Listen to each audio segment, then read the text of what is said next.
The Cows, Justice and Gus T Renegade here for another program to share constructive information on racism, white supremacy, what it is, and how it works. Justice already informed me that I do not sound well. I have been sick most of the week, and she said I do not sound as though I have a blog. Go to the blog, racism-notes.blogspot.com. You have to scroll all the way down to the bottom of the page to see it, though. So go to the blog, racism-notes.blogspot.com. You have to go all the way to the bottom of the page, and you'll see it. Just to get you interested, you'll get an opportunity to be O.J. Simpson if you play the video game. And you got to play this game because it gets real interesting once you get to the last level of the game playing as O.J. Simpson. But that's on the blog. Racism, white supremacy, all around us. We are saturated in just everything that supports maintaining, expanding, and refining the system of white supremacy. Our guest for today's program, folks who had tuned into some of the previous episodes, they said that they felt Ferrell Winfree, that she had a lot of constructive things to share, and the thing that they appreciated about Miss Winfree was that they felt that, unlike a lot of the other white people who've been on the program, she spoke in a manner that it was easy for non-white people to understand what she was saying. It wasn't a lot of $10 words and speaking in circles and things. She was just giving them honest information and making it real plain. And they said, you know, are there other white people who speak in the same manner as Miss Winfree? And I said, I don't know. We'll see if we can find some. I think we found another one. Our guest today was actually a member of the same organization with Ferrell Winfree. I'm sure they know each other. I know they know each other. She mentioned Miss Winfree in her book. Their organization, C.O.W.S, Caucasians United for Reparations and Emancipation, they have done a lot of work against racism, white supremacy. Our guest today, she also knows Molly Secours. If you've been following the Cows, you know Miss Winfree and Miss Secours have both been on the program. They are both admitted racist white supremacists who allege to be working against it. Our guest for today's program, she, in addition to working with both of those two women, she's also been doing her own work. She has written actually more than one book. She has written the first book, Yakub and the Origins of White Supremacy, a message to the white man and woman in America. And she has also written, it's kind of a self-story, autobiography, Lonesome Road, her travels as a white person and her work against racism, white supremacy, and her journey being a Muslim doing this work as a white woman. Very interesting. She's a professor at Bowie State University. We're very pleased to have her on the program with us today, and hopefully you all will say, hey, now there are two white people who have very clear information, who have been helpful in giving us a better understanding of racism. Our guest for today's program is Dr. Dorothy Farden. I'm hoping I'm pronouncing her name correctly. If I'm not, she can correct me on the program. Dr. Farden, are you there? Yes, I am. Outstanding. Did I say your name correctly? You did. Okay. Could you please share with our listeners anything you think would be helpful so that they get a better understanding of who you are and why you do this work?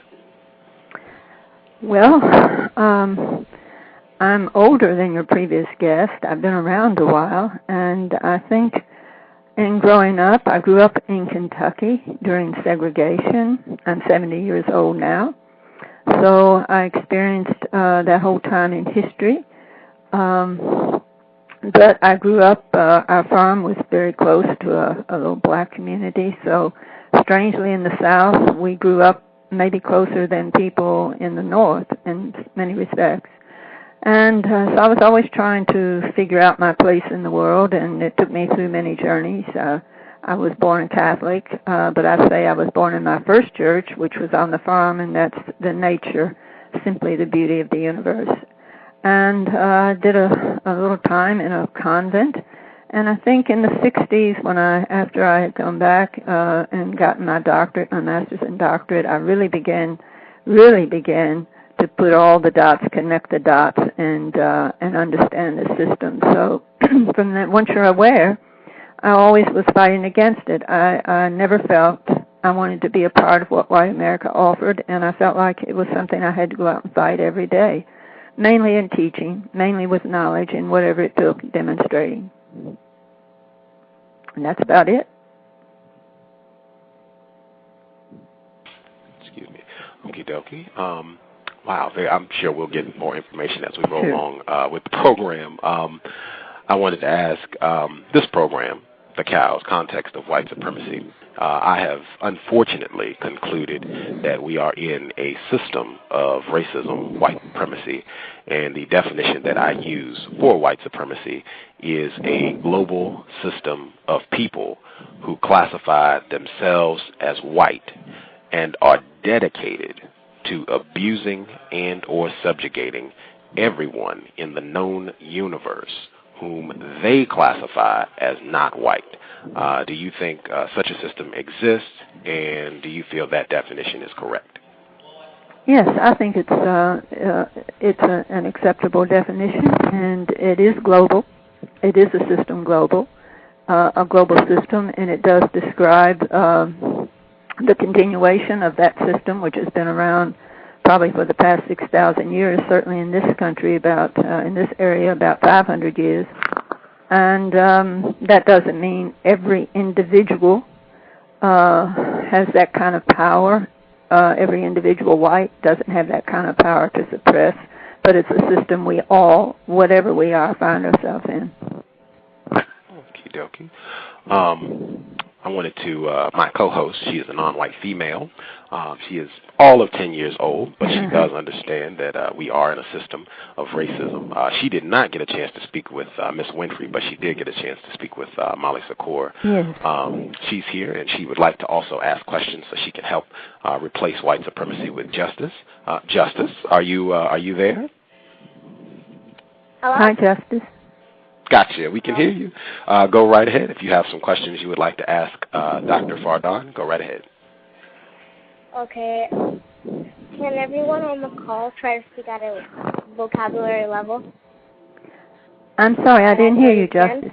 I didn't hear you. Can you speak a little louder?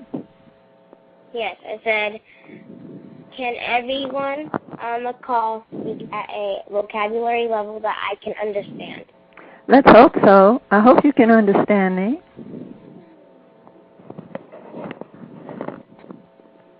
Okay, why do you practice racism and white supremacy? I don't think I do practice racism and white supremacy, and I might depart from some of our previous callers, but I understand that to be what most of us in the common people understand it, that we have some sort of attitude, if not hatred, and desire to be prejudiced against and maybe even hold down people of color. So on that sense, I don't think I practice that. In the sense that I'm part of a system that of white supremacy, which is the capitalist system really we're in, and then historically that I have benefited because of my white skin, that I understand and that I agree to. But to practice white supremacy would mean that I want to perpetuate or continue the system and to make it successful and let whatever happens happen to anybody, but just keep that system going. I don't do that. So I feel I fight against it every day. I want to see the system replaced. And hopefully by your generation, you'll help to make a better one be around. Can you understand that? Yes. Okay. What is a Muslim? A Muslim, the word has a root in the word in Arabic, which means peace. So a Muslim is simply one who submits to the will of the creator of the universe. You may call that God if you use such a term. I say Allah. Some people may say Jehovah. Some may say Wakantanka if they're native. But a Muslim submits to the natural law and the power of that creator and the laws written in all things, which we call nature. And when you do that, you're at peace. And you bring peace to people yourself, and the world. That's all a Muslim is. Okay, that'll be all for now. Thank you. Thank you. Okie dokie. We will. I'm sure she'll have some more questions as we roll along. I don't want to be discourteous, but you said you're older than some of our guests. You and Ferrell Winfree are close to the same age. Right. I forgot that. Just checking. Checking. Maybe she would have wanted to leave it there. We won't tell her. Actually, somebody just said I should try and get her back on another program. Maybe we'll get her back, and she can. That'll be her 4th trip to the cow. Yes, I heard parts of hers. Okay. I wanted to let our listeners know, Dr. Farden was gracious enough. She sent me both of the books that she's written, so I was able to do lots of reading before this program. You touched on well, I guess you talk about it in both books, but as a suggestion towards the end of Yakub and the Origins of White Supremacy, one of your suggestions was that white people, the term grafting, white people could end racism, white supremacy by marrying, having sexual intercourse with non-white people.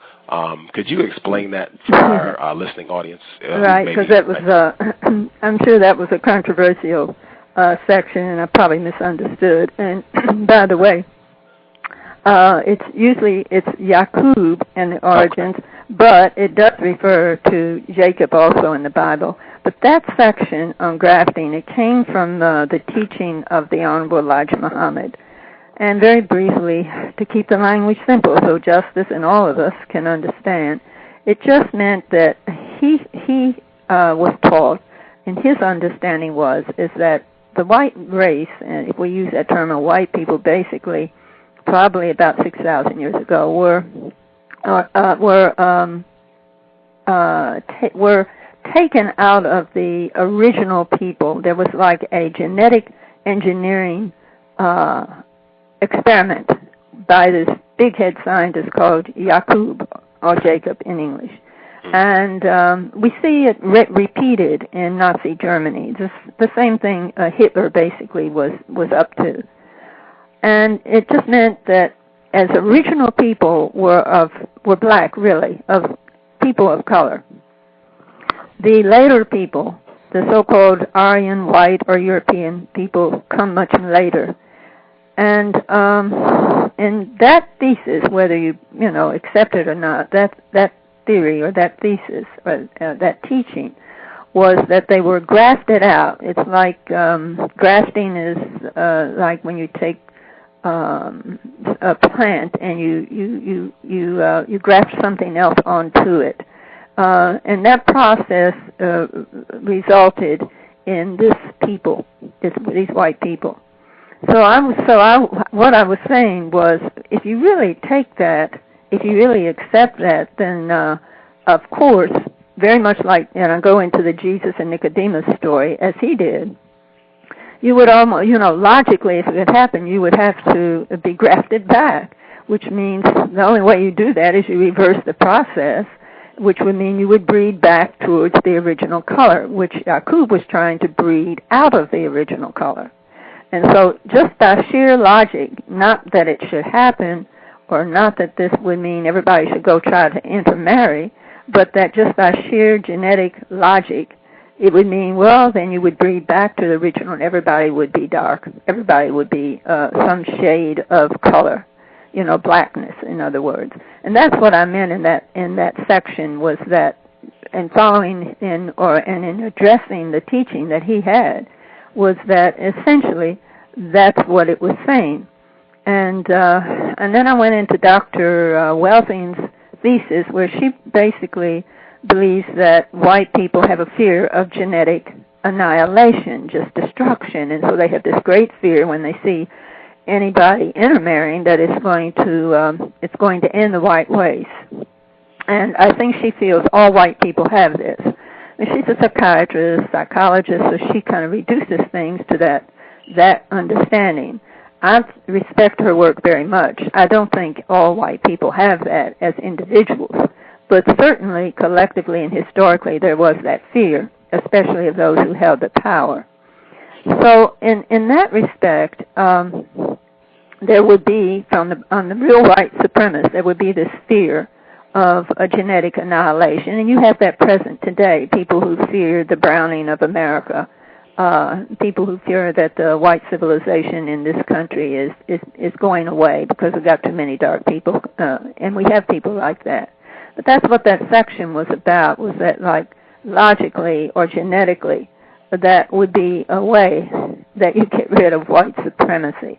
But I by no means was suggesting everybody should intermarry or have some sexual intercourse in order to drown the population of the world. That's not what I meant by that. But I knew it was controversial, and I left it in. Okie dokie. Thank you for the explanation. I think folks listening in, I think that will paint a very clear picture so they get a good understanding of what you wrote about in your work. I did want to point out for anyone tuning in, because you addressed it in your book, in both of your books actually, that you married a non-white male. Is that correct? That's right. Mm-hmm. And you even point out in your book on page 119 that in terms of so-called interracial marriages or relationships, that many of them through the years have indeed involved the dynamics of racial domination and racial denial, racism, white supremacy. Mm-hmm. I know for myself, in my studies of racism, white supremacy, I have seen a lot of people who feel that this is one way, perhaps, that racism, white supremacy could be eliminated if non-white people and white people were married, were having kids. You eventually just wouldn't have white people anymore. Mm-hmm. What I've seen, the danger around that is that non-white people, they see these relationships, President Obama, for example, and they think we're making progress against racism. And the thing that I raise is that as long as there has been a system of white supremacy, there has been sexual intercourse between white people and non-white people. If that was going to end racism, this program would not exist. Exactly. This problem would have been taken care of eons ago, back, on Thomas Jefferson and Sally Hemings' plantation. This problem would have been knocked out, long time ago. Right. I really have mega problems with that because, and I still see tons of white people and non-white people who are in these so-called sexual relationships, and I see exactly what you said in your book. I see racism, white supremacy being practiced. What is your view on that? Yes, and before I go on, let me say, and I understand the language you're using on the show, but sometimes I think instead of saying non-white, I just say we have original people and maybe an aboriginal people come from in and non-original people and make us the non-people for a while. You know what I'm saying? But that's the kind of way I think. But in terms of that question, yes. Through the years, I've thought about this a lot. And, of course, being in such a situation, all kinds of things were thought about me and all kinds of things were thought about my husband. Was he, quote, an Uncle Tom? Was I, this nymphonite or something, because there was this image of the great black lover man, this type, all kinds of just what I call pornographic stereotypes. So you're subjected to that. By the same token, I understood that there were people in relationships who were generally black and white, that the dynamic of white supremacy still was operating, yes, because I saw it in young people, for example, not this generation necessarily, which is something else, but up where I live right now, the town closest to me is Poolsville, a place called Poolsville, after some white man, racist. It was a Klan territory. And you see, after integration has gone on for years into schools, you see young black men very often with a young white girl, And I knew some of these cases, and she didn't have any really understanding of white supremacy. and he had no understanding of who he was in terms of his ancestry and the real history of this country and of the world. So in his eyes, he might have thought he had kind of moved on because he had a white girl, and she was proving something else because she had a black boy. That's the wrong dynamic. Neither of them had any kind of knowledge of who they were. I can't really speak for their motivations, and I wouldn't dare to. I don't know people's hearts, but just observing them and observing older people like that too, who might be in such relationships, you get the feeling, this isn't the right dynamic. And I've seen that in a number of cases through my years of teaching, where the white person, especially, usually a woman, she wants to take her black husband into her world and into her people's world. And depending on his knowledge, his consciousness, he might go on into that world. And that's the wrong dynamic. She has to want to be distanced from that world. She has to want to be against that world and want to be on his side of fighting for liberation and self-determination of black people. And that's the way I see it.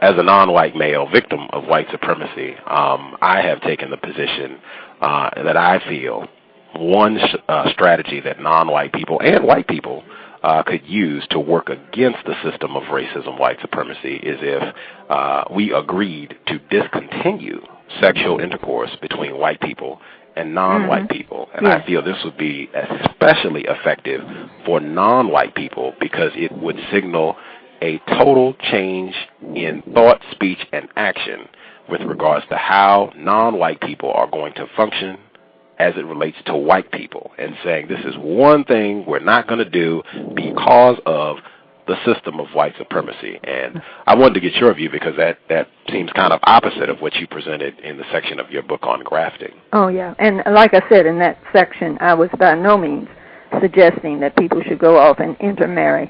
And I was looking at it just specifically as a genetic thing, and as to how the Yakub story happened, and he attempted, according to that story, he attempted to breed out the color or the darkness. And so just from a pure sense of, which I don't like getting into hypothetical arguments, you would go backwards. But to comment on your comment about what you have decided and what you think is best, I totally understand that. And you have to understand, my husband was a follower of Elijah Muhammad and felt Elijah Muhammad had saved his life.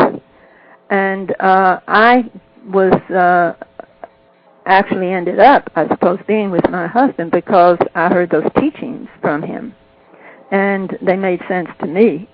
And I adhered to them, despite the fact it was contradictory in the sense that we were together.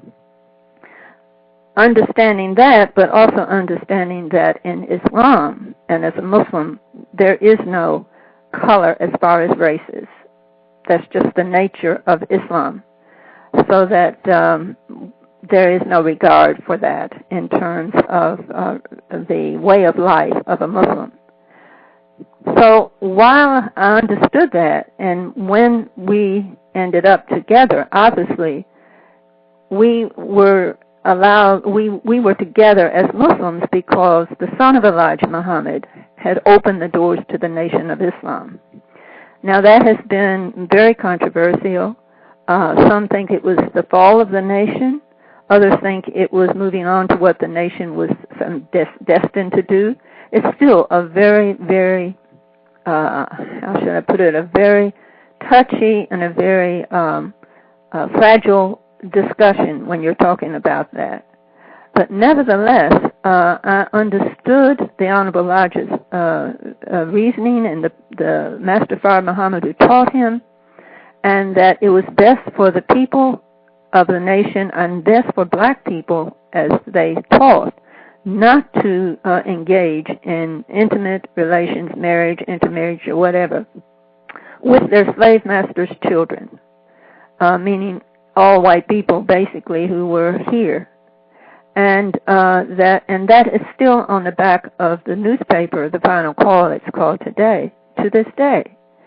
So I understand that and respect that perspective. I understand it because it is true. I think when white people are often in a room or depending, discussion, it changes sort of the dynamic of what goes on in that room.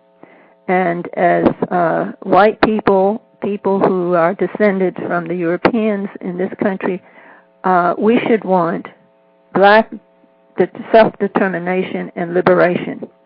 However, the black people want that to come about, whether it would be separate nation, separate place, or whatever. We should support whatever black people determine for themselves. So you say, well, how did you live with that? Well, my husband was a musician. He was a Muslim that knew different thinking of different schools of Islam, and he just said, trust Allah. And that's what I did. It is what it is. And there were people who did not like it from the nation's side, and there were people in the new branch, some think it was the fall under Dorothy Muhammad, that was okay with, that really felt it was time that it happened, but I think probably more did not want to see it happen.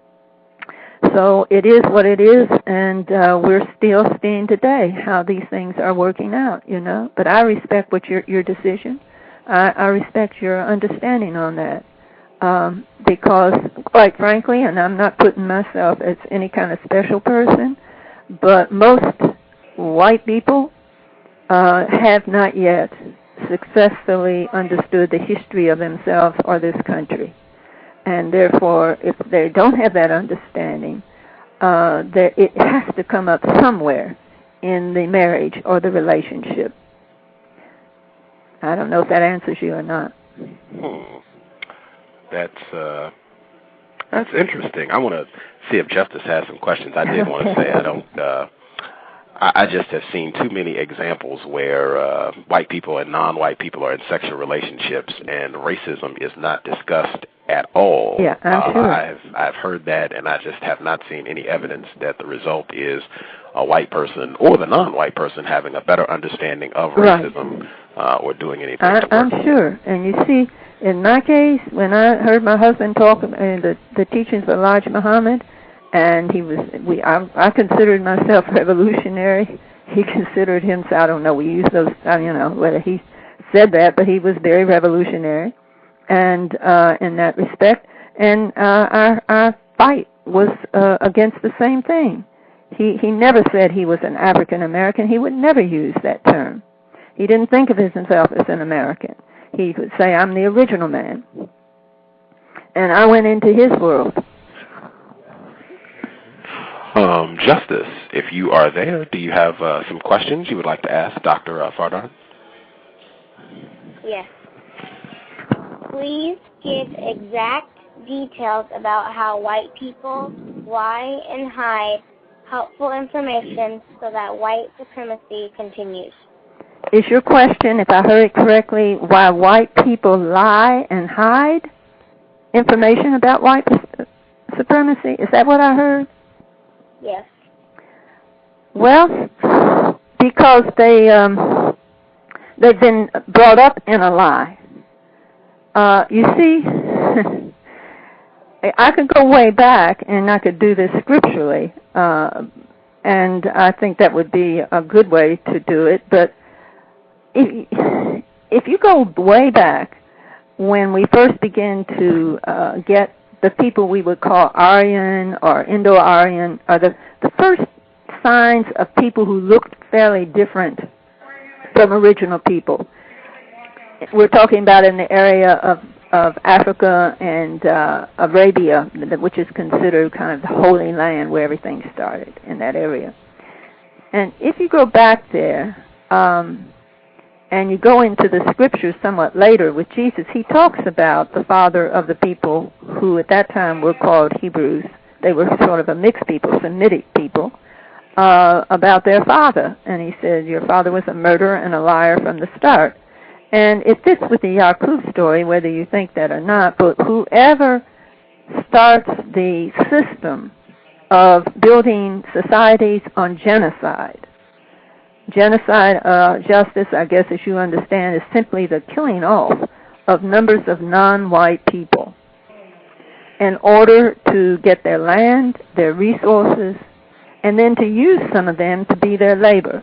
And that's what the great Sheikh Anta Diop, who was a historian, anthropologist, and other things, said, I think 3/4 or most of the nations that we have today were built on genocide.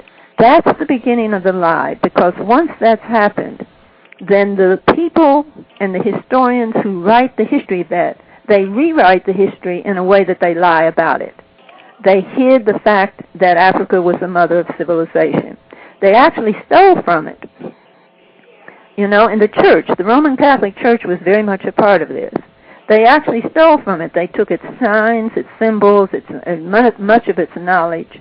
The Greek philosophers, where you might start in school the beginning of philosophy, the Greeks actually were not the beginners of philosophy. They got it from those who were in North Africa, in Egypt. So they started telling a lie from the beginning and rewriting history so that the white people looked like the so-called good guys, and the people that they slaughtered were made to look like the bad guys. So they were made to look like less than human. Africans were made to look like they were swinging in trees. And with Indians and white people over here, Indians were made to look like the real bad guys that took the scalps and killed their people, which was the other way around. So what they did was just turn everything around and make themselves look good, and they made non-white, if you use that term, or the aboriginal and original people look really bad and subhuman. That's the beginning of the lie. And the lie continues in our school system as long as they don't put it into the curriculum. For example, on Columbus Day, I don't know what you did, but indigenous native people, Indian people, they don't call it Columbus Day. They call it Indigenous Peoples Day. And they don't celebrate Columbus because he was a murderer and one of the people involved in genocide. Now, until they teach that in the school system, you're going to have that lie continue on, and it'll be in this generation's children and that generation's children after that. Does that help you understand it a little? Yes. Okay. What images do you think harm non-white people, especially kids, the most? What images harm black people the most? Is that your question, or non-white people? I think images that make them appear to be comical, less than human. Let me tell you this story. A few years back, I forget whether it was a phone company, what it was, but I'm sure some of your listeners are familiar. It was an ad in one of their company magazines, I think, that showed how the world was connected by phone lines.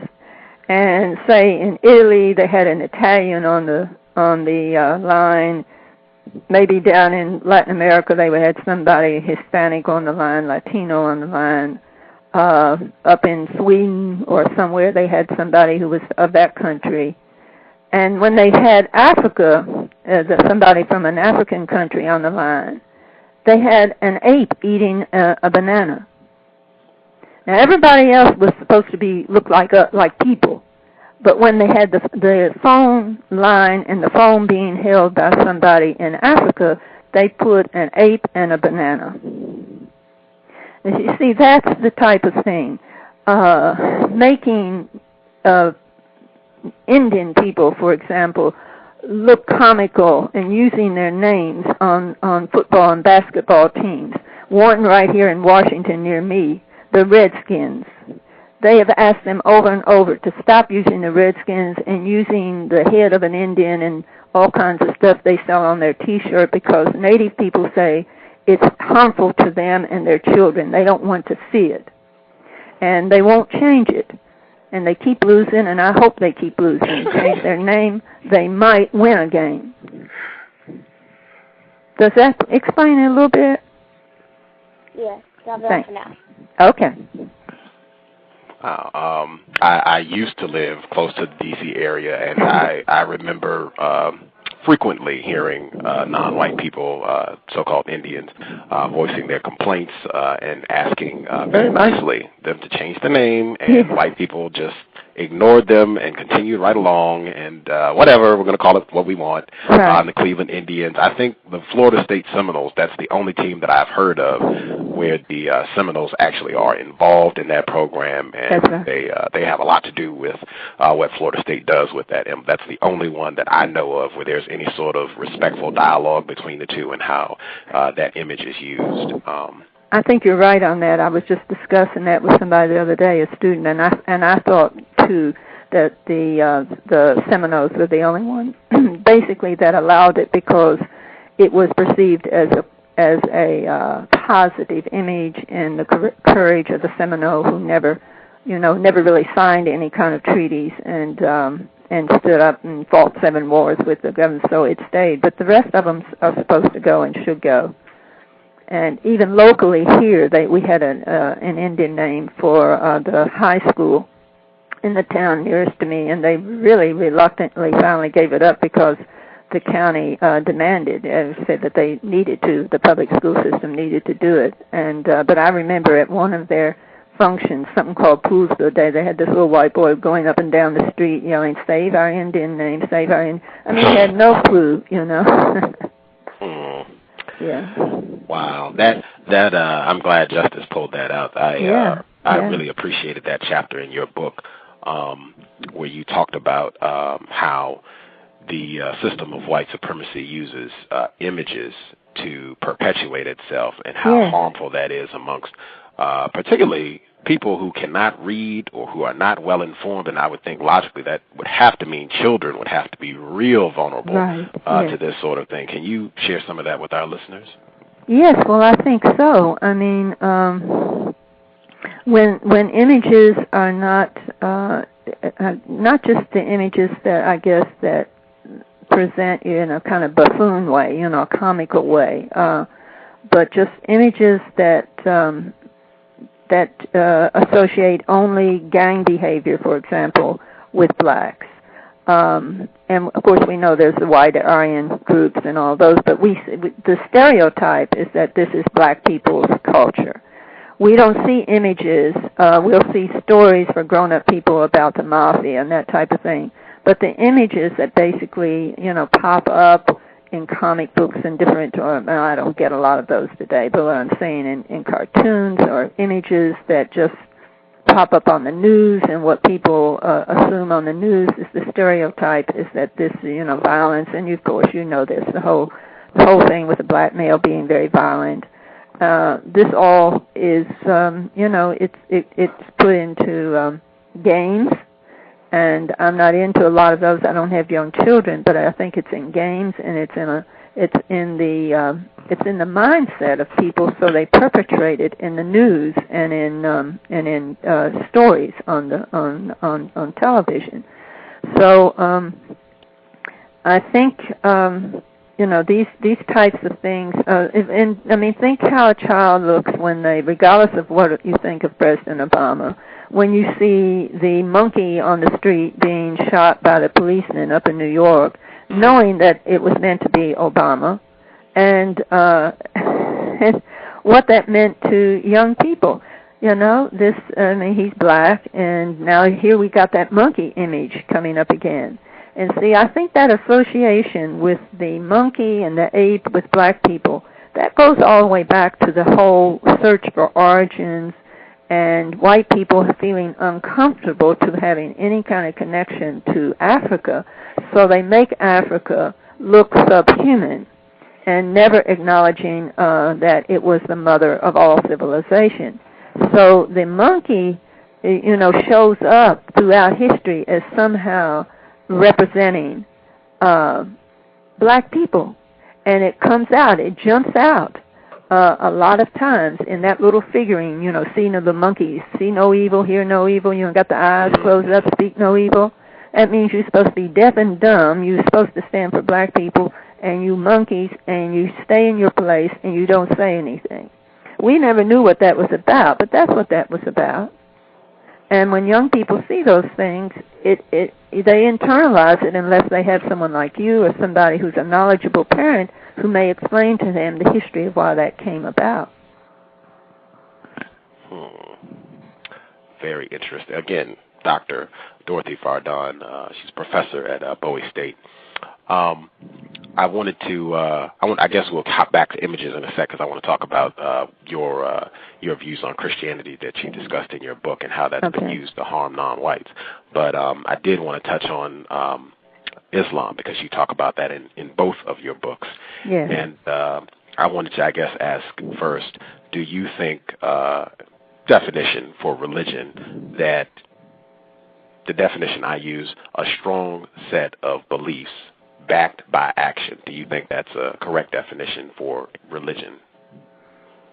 Well, yeah, I think that would work, I distinguish, it tends to, religion tends to, as you suggest, as I hear in that definition, it tends to solidify into an institution or a body of works or a body of action that becomes an institution. And I separate it from the word spirituality because that to me means something else. And religion becomes more crystallized into an organized body of beliefs. And once that happens, it runs the risk of departing from the pureness of the spiritual leader or prophet, I should say, prophet or inspire, the person who inspired the movement of that belief system. By that definition, would racism, white supremacy qualify as a religion? Well, white supremacy definitely is what we call an ideology or a belief system. And I think it used what had already been organized as a religion, it being the white supremacy we're most familiar with in this area of the world. But certainly white supremacy was in the foundations of the first church that I guess you would call Christian, which was the Roman Catholic Church. But the real Christian religion, the first Christians were in Africa. And the first Jews were in Africa. They didn't call themselves, but they called themselves Hebrews or whatever they would say in their original language. And they were of African people.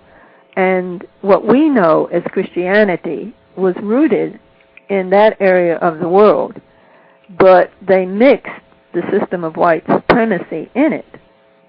And in doing that, departed, I think, from the message of Jesus. As a matter of fact, what to do with Jesus was the big question of the 3rd and 4th century. And when they finally had the Nicene, the big symposium or conference at Nicaea, where they come up with the Nicene Creed and make Jesus other than the human person he was. They elevate him into the Trinity teaching and take away his humanity.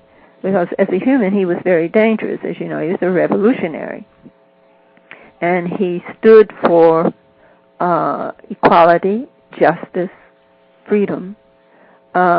He would not have, supported a capitalist system, a white supremacist system.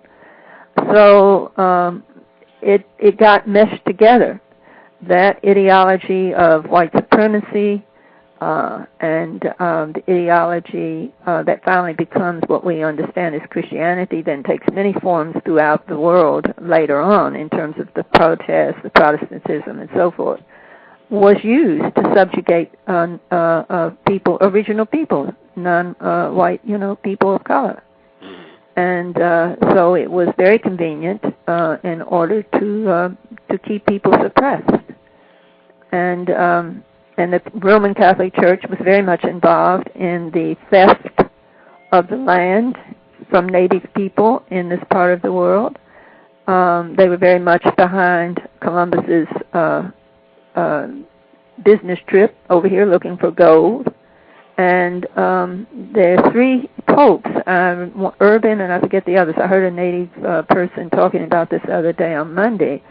They issued what you call papal bulls and edicts, which basically okayed the doctrine of discovery. In other words, it said anywhere one of the people went to find new land, that if the people weren't Christian, they had a right to take it, and take it in the name of the sovereigns of that country, and in the name of the church or under the cross, and then make the people become Christian if they could. With no regard, see, that's the ultimate of white supremacy, that you have no regard for other people's names, culture, religion, anything that identifies them. It's simply overlooked and has no meaning, no relevance. That's the ultimate in white supremacy, is we'll kill you, or either we'll take the Indian or the African out of you and make you like us.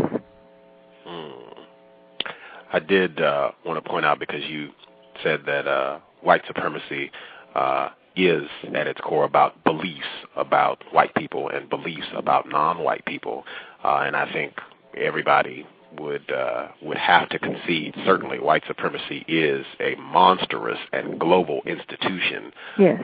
And just by the definition that we have laid out, I think white supremacy would qualify as a religion. Ferrell Winfree, when she was here, she agreed white supremacy.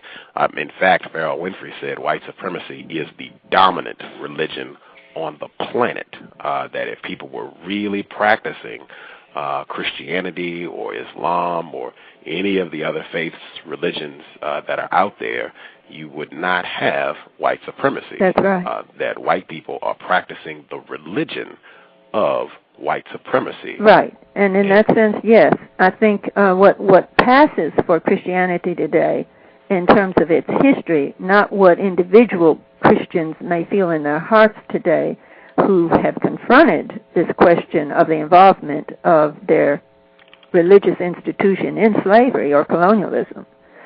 But I think what it goes as, or what went as Christianity, certainly departed from the teachings of Jesus. So if you're a true Christian and you practice what Jesus preached, his great revolutionary speech in the Sermon on the Mount, you would not have the world we have today. Or what Muhammad speaks, because there is a color consciousness in the Islamic world. Very definitely is. I mean, yes. we're in the old Islamic world. Yes, ma'am. We are in a global system of white supremacy. That's so right. I would be stunned if anywhere on the planet you did not see evidence of white supremacy. That's right. But I wanted to make that point because one of your suggestions in your book, you felt that one of the ways we could get rid of this system of white supremacy is if non-white people and white people turn to the religion of Islam to find peace and be more just in the way we treat everyone, including the earth, and not damaging the planet and each other. Right. And I feel that you talk about Michael Bradley in your book. Michael Bradley was on this program, and he said that he has seen no evidence that white people are interested in stopping the practice of white supremacy. White people want to maintain, expand, and refine this system. They're not interested in practicing justice. They're not interested in practicing Islam or Christianity. They are interested in practicing white supremacy. And I don't see how white people, just saying, okay, we're going to stop and we're going to practice Islam. White people, if they really wanted to end white supremacy, they could just say, we're going to honestly practice and follow the Constitution of the United States. And that would end white supremacy. I mean, we wouldn't have to come up with anything new. We could just follow the rules that are already here if we really wanted to stop racism. I think what I meant, if I were to rewrite that in a more expansive way, I think I might have had it under the New Islam, because what I meant by that was a new way of being. In fact, the labels have separated us. And so when I think of Islam, I'm thinking of maybe little I Islam in the sense of it's a way of being in the world. And I think it's very, very, very close to the way native, indigenous people live in the world. It's a way of understanding your place within the context of the universe and the natural world, what we have left of it. And when we understand that, and you begin to humble yourself in a way that your religion actually it's not religion that we understand in that organized sense necessarily, but in a way of life where you become very conscious of what you're doing and how it harms or helps life, how it helps insects to live, animals to live, and of course other human beings to live, the planet to live. To me, that's what the new Islam would be. So when I say Islam, I mean that in the sense that it was meant by the way of that prophet, that's how people should live. They should live in a demonstration of wanting the same thing for their brother and sister that they want for themselves, in the sense of being humble and conscious of one's place in the universe. And of course, we've come on up since that time, and I think the labels of various religions have separated us. And when we go back to the people who were the inspirers of the way of life, which gets a name, whether it's Islam or Christianity or whatever, that we find that those people have been departed from, and that what they did and the courage they had to risk their lives to come up against powers and principalities, I think it says in Scripture, and to speak truth to power, that's what religion really should be, or that's what your spiritual self should tell you should do. And you're quite right. These are principles of justice, fairness, equality, that they are embedded in the Constitution. So you don't have to really join anything to do that. You just have to join the universe. You just have to understand that you're not bigger than the creator of the universe. And I do understand there's a creator of the universe, but we're not responsible for the beautiful way that the whole universe, including our bodies, work as a universe in and of itself. So if we just study nature, we should be humbled enough and want people to be able to enjoy the fruits of the earth. And I agree with Michael Bradley. I don't see any real signs of this. I don't see any real efforts. The capitalist system was bred. The modern consumer capitalist system we have today came out of colonialism and slavery. How do you reform something that's wrong from the start? You can't. It has to go. Capitalism has to end. It's evil. It's a structure of inequality. It's parasitic, and it has to go. And I don't see very many people who want it to go. They don't equate it with white supremacy. They would not say that it was. I don't see it. I don't even see it. I teach at an HBCU, which is an historically black university. And many of my students, most of whom are black students, are very much involved in this system and will not consciously really work against it.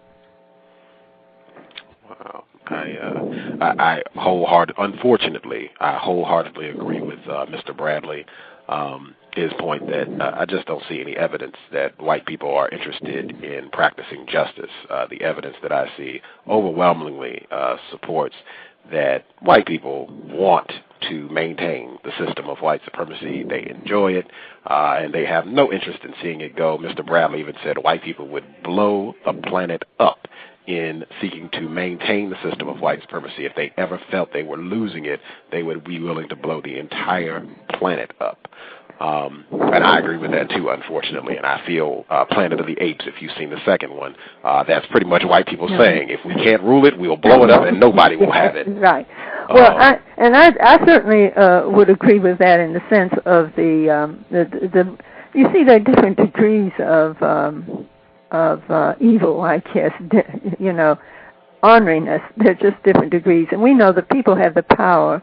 The people in power, they're the ones who've already, have generated the bombs and the weapons and the everything that they need to stay in domination.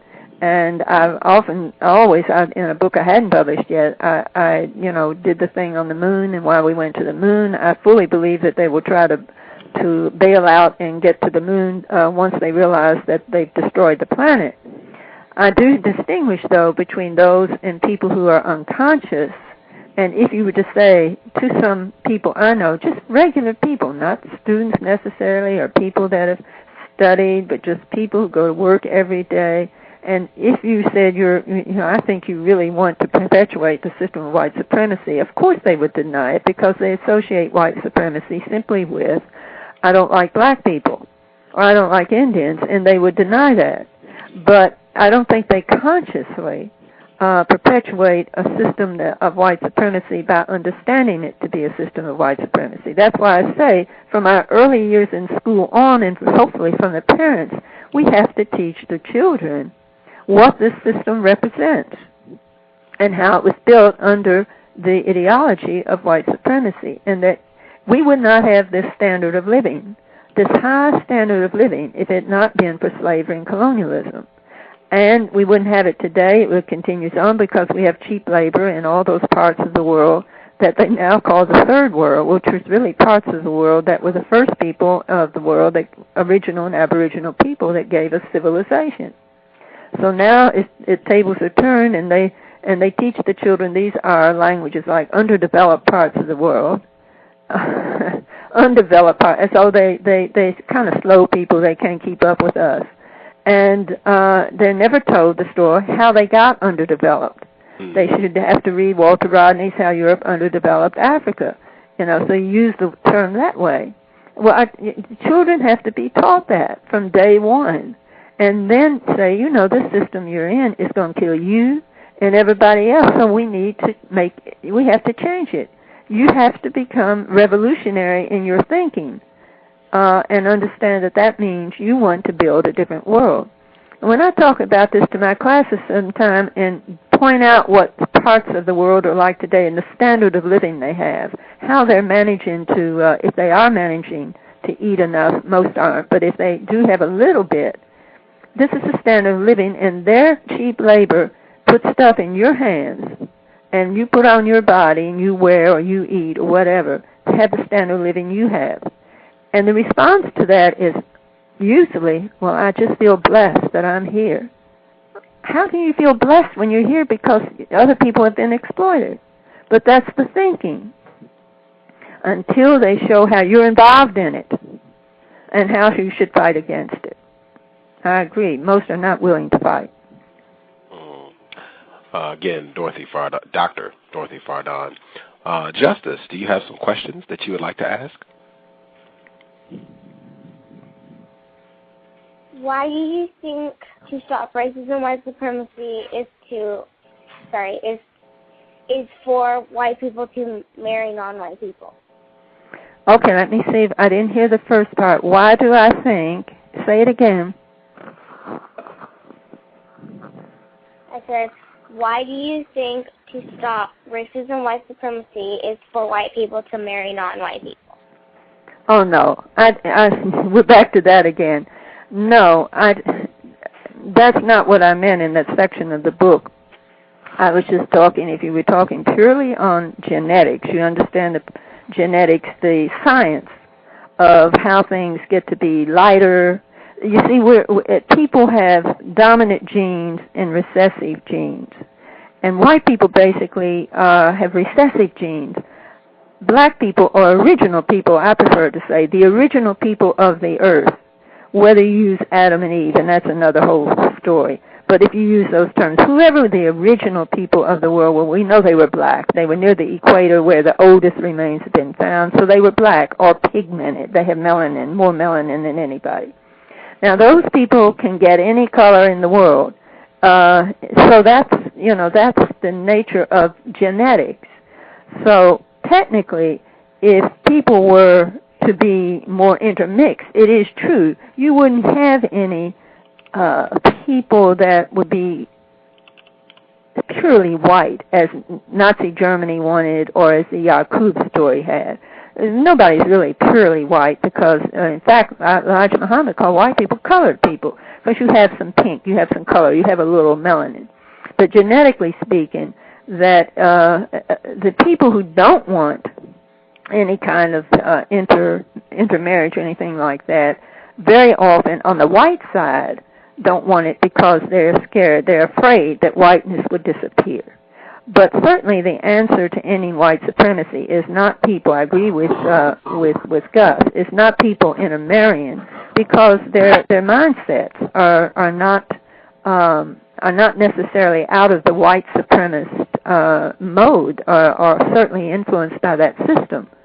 So the very fact that you just kind of you date and you marry doesn't mean that that's going to end white supremacy. Most likely, I agree with him. That simply perpetuates it until the consciousness of those involved are changed and they understand that to be human, you cannot be a white supremacist. White supremacist people are not human. There are very few human beings walking on the earth because if you're human, you obey the laws of nature. You follow nature. You study nature. Animals are beautiful things to watch. They're usually protected by instinct. We have instinct, but we go beyond it, and we try to play God. And when I say we, people, basically people in general who don't have that sense of order to the universe, and so white supremacists especially play God. And so they don't act humanly. They act inhumanly. They kill other people. They kill other people in other parts of the world because they have what they want.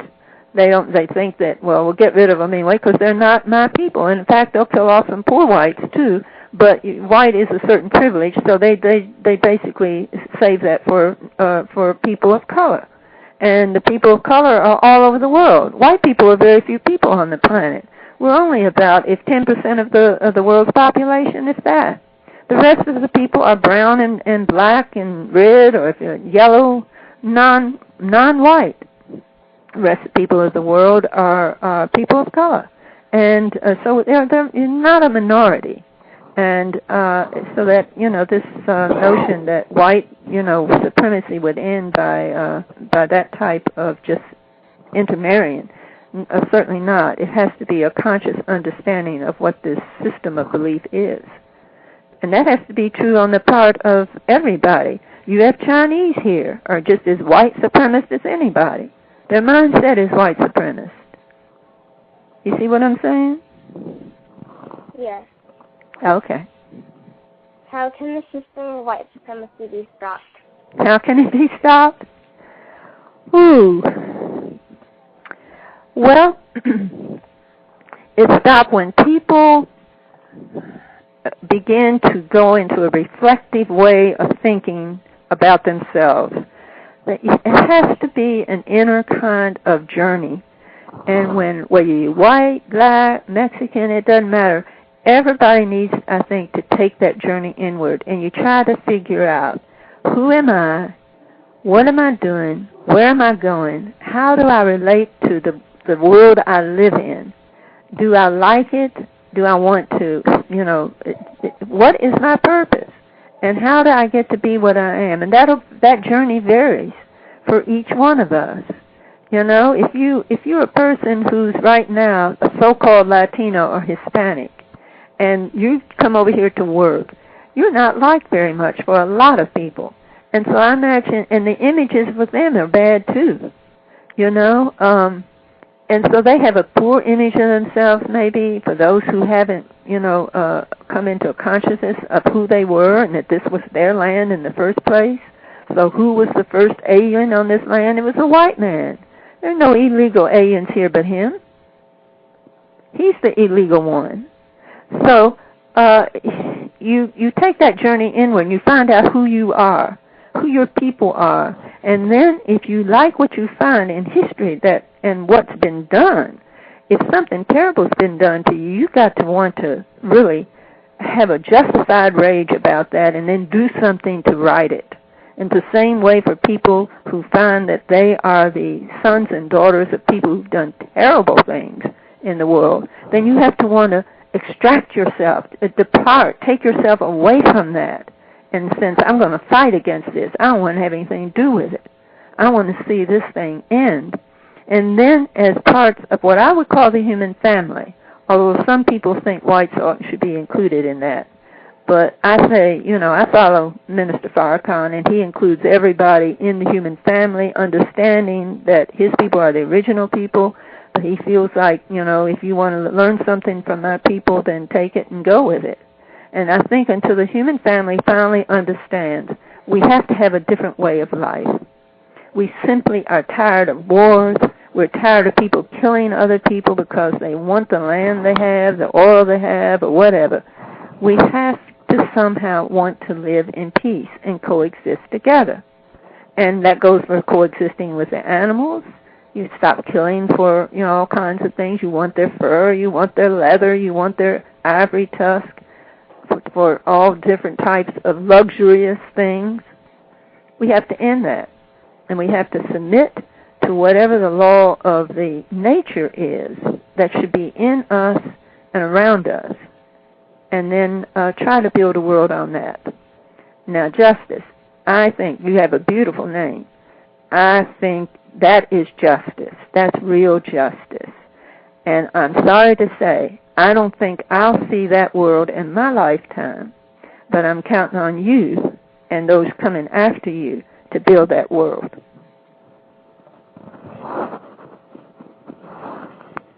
Does that answer you? Yes. That'll be all for now. Okay. Okay.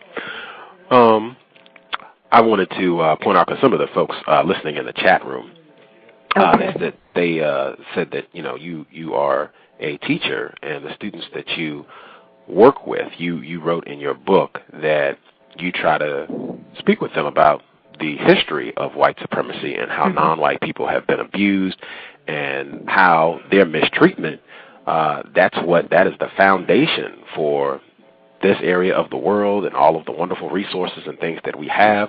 The foundation of all that is the abuse and genocide, in some cases, of non-white people. And right. You said that some of your white students, they just are not receptive to this at all, that they're just, hey, it's progress, this is what happens.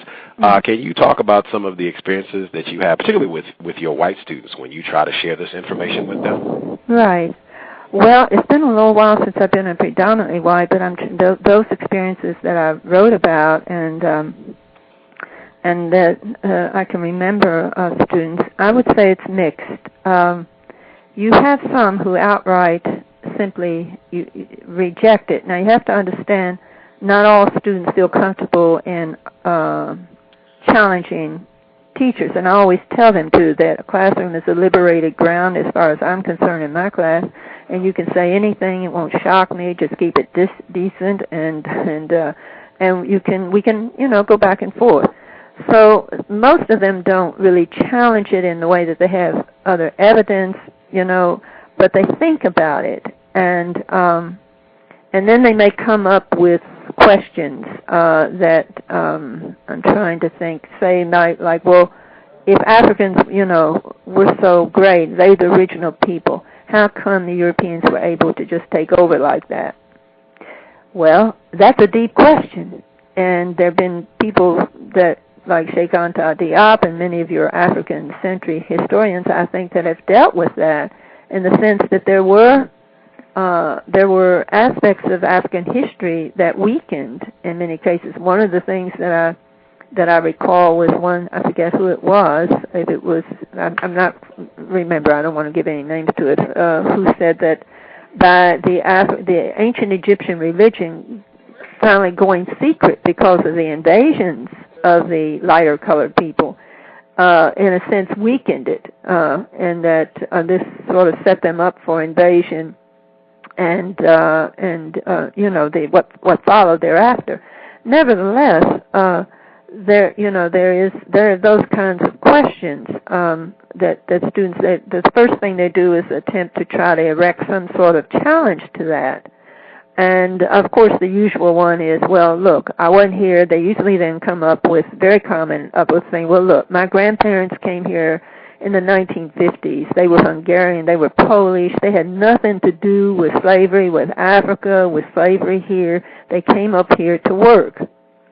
And so I don't understand why, I'm included in this. And then I try to point out to them, well, if you're white, they were white. I confirmed that with them.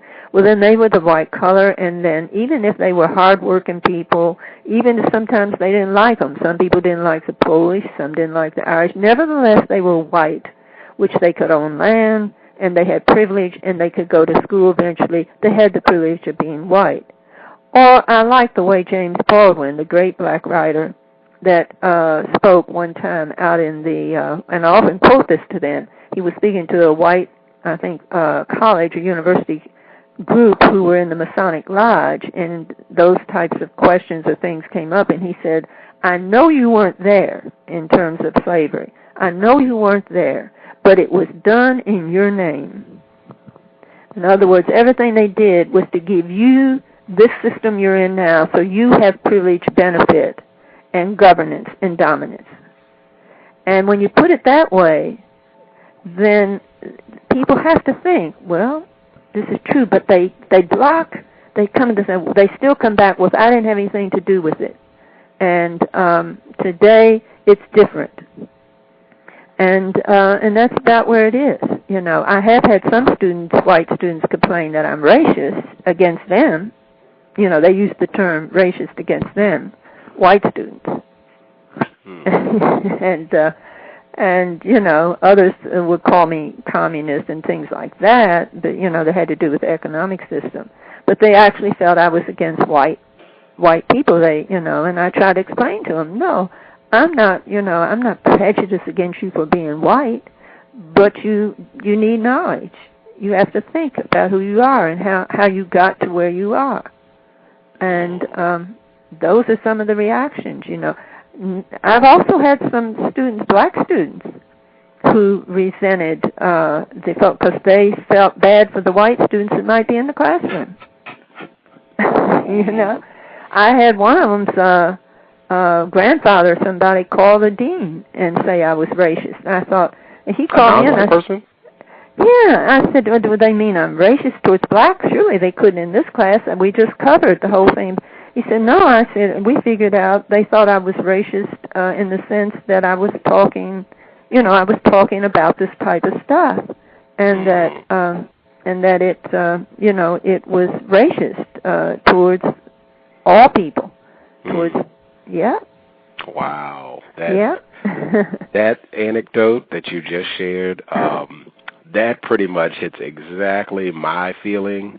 I am certain that there have to be some white people, lots of them I imagine, who are just not aware about what's happened to non-white people, right. Just, clueless about redlining, clueless about what happened to Native American people, right. Just don't know anything about all that stuff. Jim Crow, right. They're just totally ignorant. Right. I don't talk to those white people. I have not bumped into those white people. The white people that I know are very informed about racism and white supremacy. They tend to be much more informed than the non-white people that I talk to. They tend to be much more informed, and they tend to be much more comfortable talking about racism than most non-white people that I encounter. And that's one thing that I wanted to share with our listeners is that, at least from my experience, I have not seen where white people being informed about the history of racism, white supremacy, stops them from practicing racism. In fact, I've seen they become extraordinarily skilled at being able to practice racism because they're able to talk to non-white people, and the non-white people think, oh my gosh, this white person is so informed, they certainly couldn't be a racist. And I have seen that, no, that is not the stance you want to take at all. Some of the most refined, skilled racists I know are extraordinarily well informed about everything that has happened to non-white people and can just rattle off books, dates, and facts like you would not believe. I don't know if you've seen that, but I've seen that a lot. Yeah, And I see it. I see it in people who have are people of stature as far as the political world that I'm not friends with. You take somebody like Henry Kissinger, who to me is an arch white supremacist, and yet when you hear him talk publicly, he seems to appeal to all of these things about as a very enlightened white man, Jewish, but he doesn't identify as he just, he's a white man. He's had these governmental positions. He's very strong as an advisor. But it was Kissinger who, Lyndon LaRouche's group, and that's another story, but it was some time back they got hold of that memo that was classified for a long time of Kissinger's, where he talked about the necessity to depopulate. He didn't use the word underpopulation, that there was a problem of population or birth control in parts of the so-called third world. He talked about depopulation, and that doesn't mean anything to me but genocide. But he's very, very knowledgeable in that sense. He obviously knows all of the, he knows the history. You're quite right. These are very skilled people in terms of keeping up with what black history's teaching, that whole thing. That's why they're scared that, they try to block that. But nevertheless, they come off as people who are all out for equality, fairness, so forth and so on. And so, yeah, I see that. Right, I see that, yeah. Right. No problem. One of the other things that I did want to point out as well, this has been a theme I have observed on this program with white people, where at least initially they are very aggressive in asserting that white people are not conscious of the system of racism and white supremacy or their complicity in that system. I disagree. And I have said, and I've had white people here, I've just used their work to evidence that this is not true. And when I say that white people cannot be ignorant of racism, there are two things that I think every white person, it is part of your duty as a white person in the system of white supremacy. Number one, you got to be able to pick who is white and who is not white. That's one thing as a white person you got to be able to do. And number two, you got to be aware of how you are supposed to relate to non-white people as a white person. I think those are two things. Every white person, you got to be aware of those two things. If you botch those two, you will get in trouble with other white people. Do you think that's true? Okay, if I understand you correctly, the first one you say you have to know who's white? Yes, you have to be able to tell who is white and who is non-white. And when are you using white physically there, or white as, a cultural thing, as white supremacy? Being accepted as a white man or white woman in the system of white supremacy. That's what I mean when I say being able to pick out who is white and who is not white. Okay, I guess, yeah. I mean, that just seems kind of, if I'm understanding you, it just seems kind of obvious to me. Because I think, white, I tend to think of the term white as embodying more than color, or the lack of color there. I think of it as being a consciousness, a kind of belief system.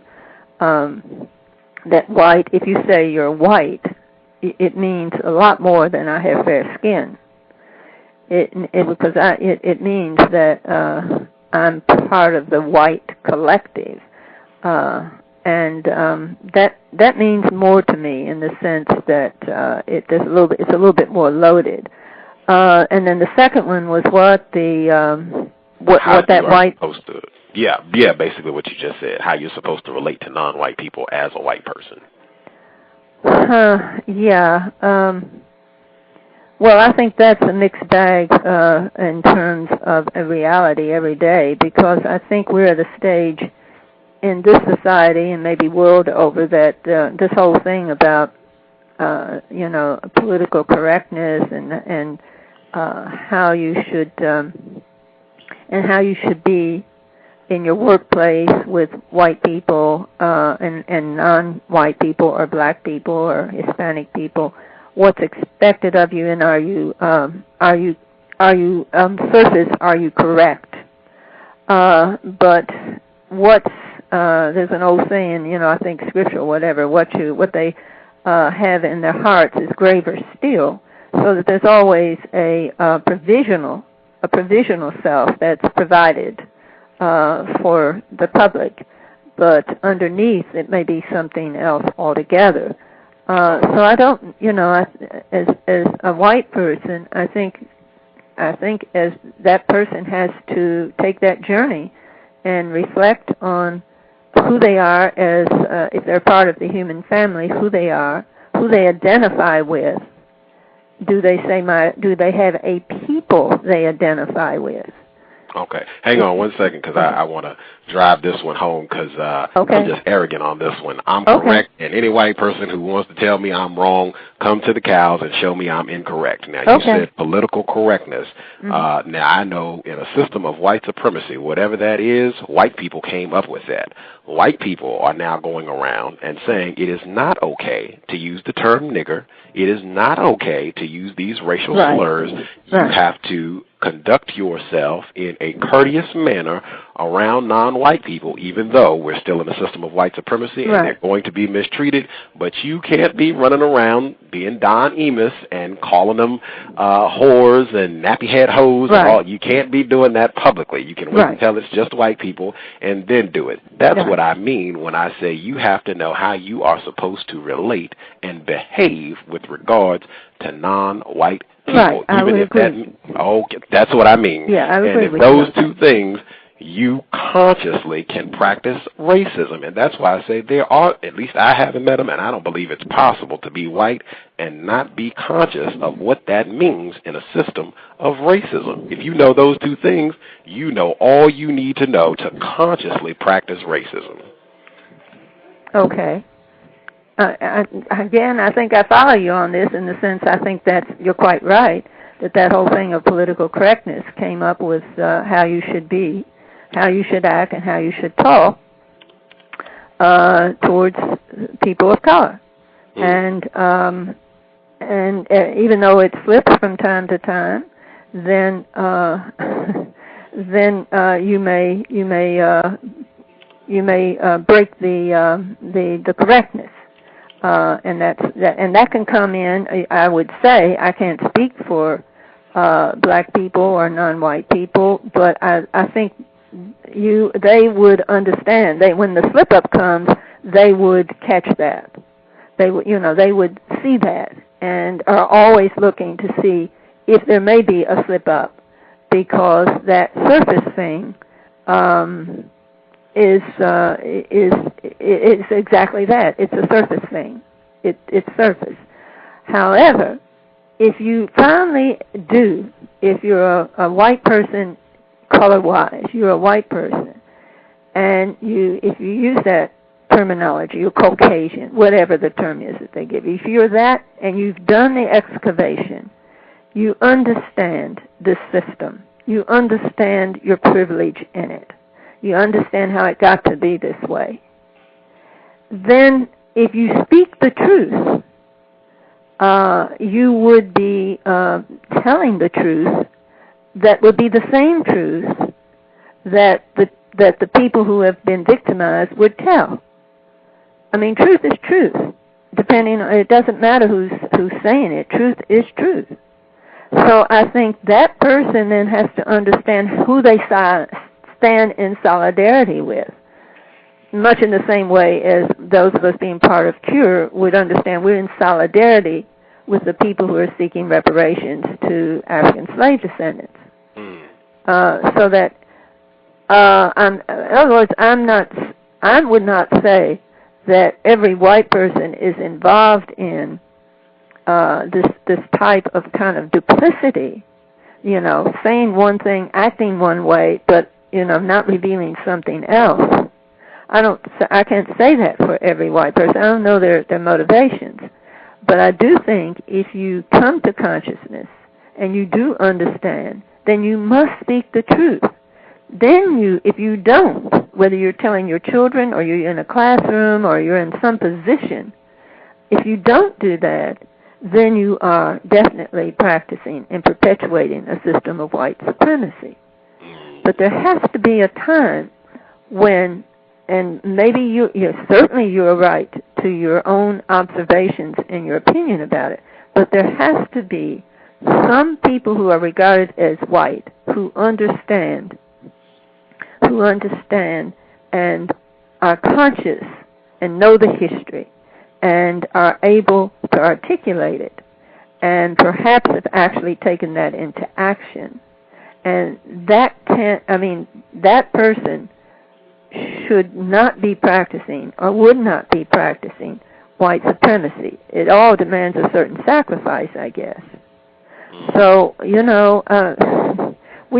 October 16th was the anniversary of the Million Man March. It also was the anniversary of John Brown, his hanging, I think. And John Brown was a white person who consciously understood the evil of slavery. He gave the ultimate sacrifice of his life. He was revolutionary. Was he a white? Well, I think, some people might argue, well, he still wanted a country, something would probably be America, what president he would want. We don't know the degree to which, he had any vision about what the new country would look like, but any time you're willing to give up your life, I say you've paid the ultimate price. So I think John Brown proved his mettle as to what he was. Are there any more John Browns around? I would hope, some of us have the willingness to sacrifice if we can, but we never know until you're in the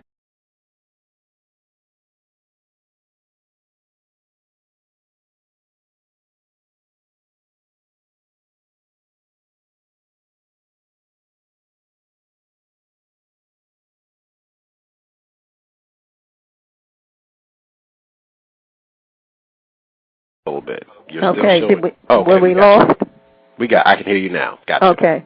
I don't know what you heard, what you didn't hear. I think you broke out around the time you were saying, you said you don't know if there are any more John Browns, but you think there probably are, and then it pretty much went out at that point. Okay. Well, I think I said I hope. I can hear you as well, Justice. Okay. I think I would hope that the spirit of John Brown, in the sense of the willingness for sacrifice, is still, is somewhere. But none of us really know until whatever the moment is, that whether it's your job's on the line or your life is on the line, that you're willing to sacrifice. I want to get some callers in as well. Okay. Before I go to the phone line, I want to see if Justice has some questions. But for folks, if you would like to call in, number is 347-215-6071. And I did want to throw in the gentleman that she said is a racist, white supremacist, Mr. Henry Kissinger. He won the Nobel Peace Prize. Justice. Yes, and now think about that the next time you see anyone griping about President Obama winning the Peace Prize. Think about that. Yes. Henry Kissinger won the Nobel Peace Prize. Think about that. Justice, do you have any questions?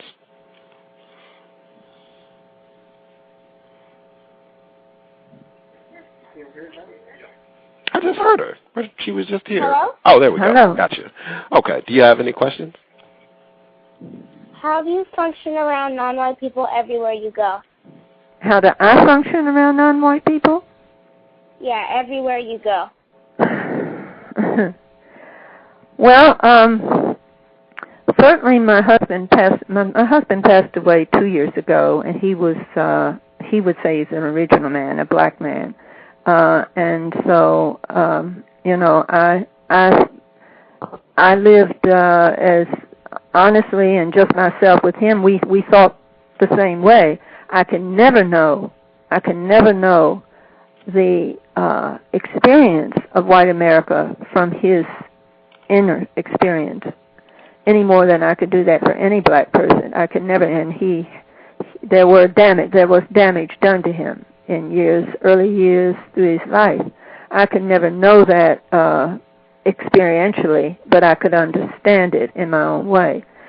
And then, most of the people I'm around where I live, which is a very small, almost remote now in the sense of the old homesteads are gone, but it was historically a black community. So I live around them just like I'm just myself. I don't say, well, I'm around black people now, I got to do this, I got to do that. I speak the way I'm speaking today around them, and they know that's how I speak. I would never tell them, you ought to think a certain way, or I think you're wrong in the way you feel. I would never try to tell black people how they should think about on a basis of what they just said to me, unless they ask me. I'm not and I don't try to tell people of color how they should act or what they should demand of America or not demand of America. It's not up to me. But I try to just be myself, whether I'm around, whether I'm around them in a classroom. I speak the truth in my classrooms. I try to. And I basically don't act too much different around people. I just, if they are, what should I say, people with a certain stature and certain position as a black person, that still doesn't matter to me in the sense that I would say or talk or act the way that I would around anybody, to my neighbors who are predominantly black. So that may not, some people might not think that that's the best way to live, that, you should, but that's the way I live. And I try not to have a double consciousness, so that I say one thing here and say something else somewhere. I try to have one consciousness that if I'm going to say something, it has to come from that center, which I hope is truth.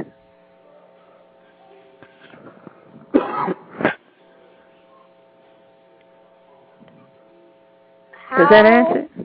Okay. Hello? Go ahead. Mm-hmm. Okay.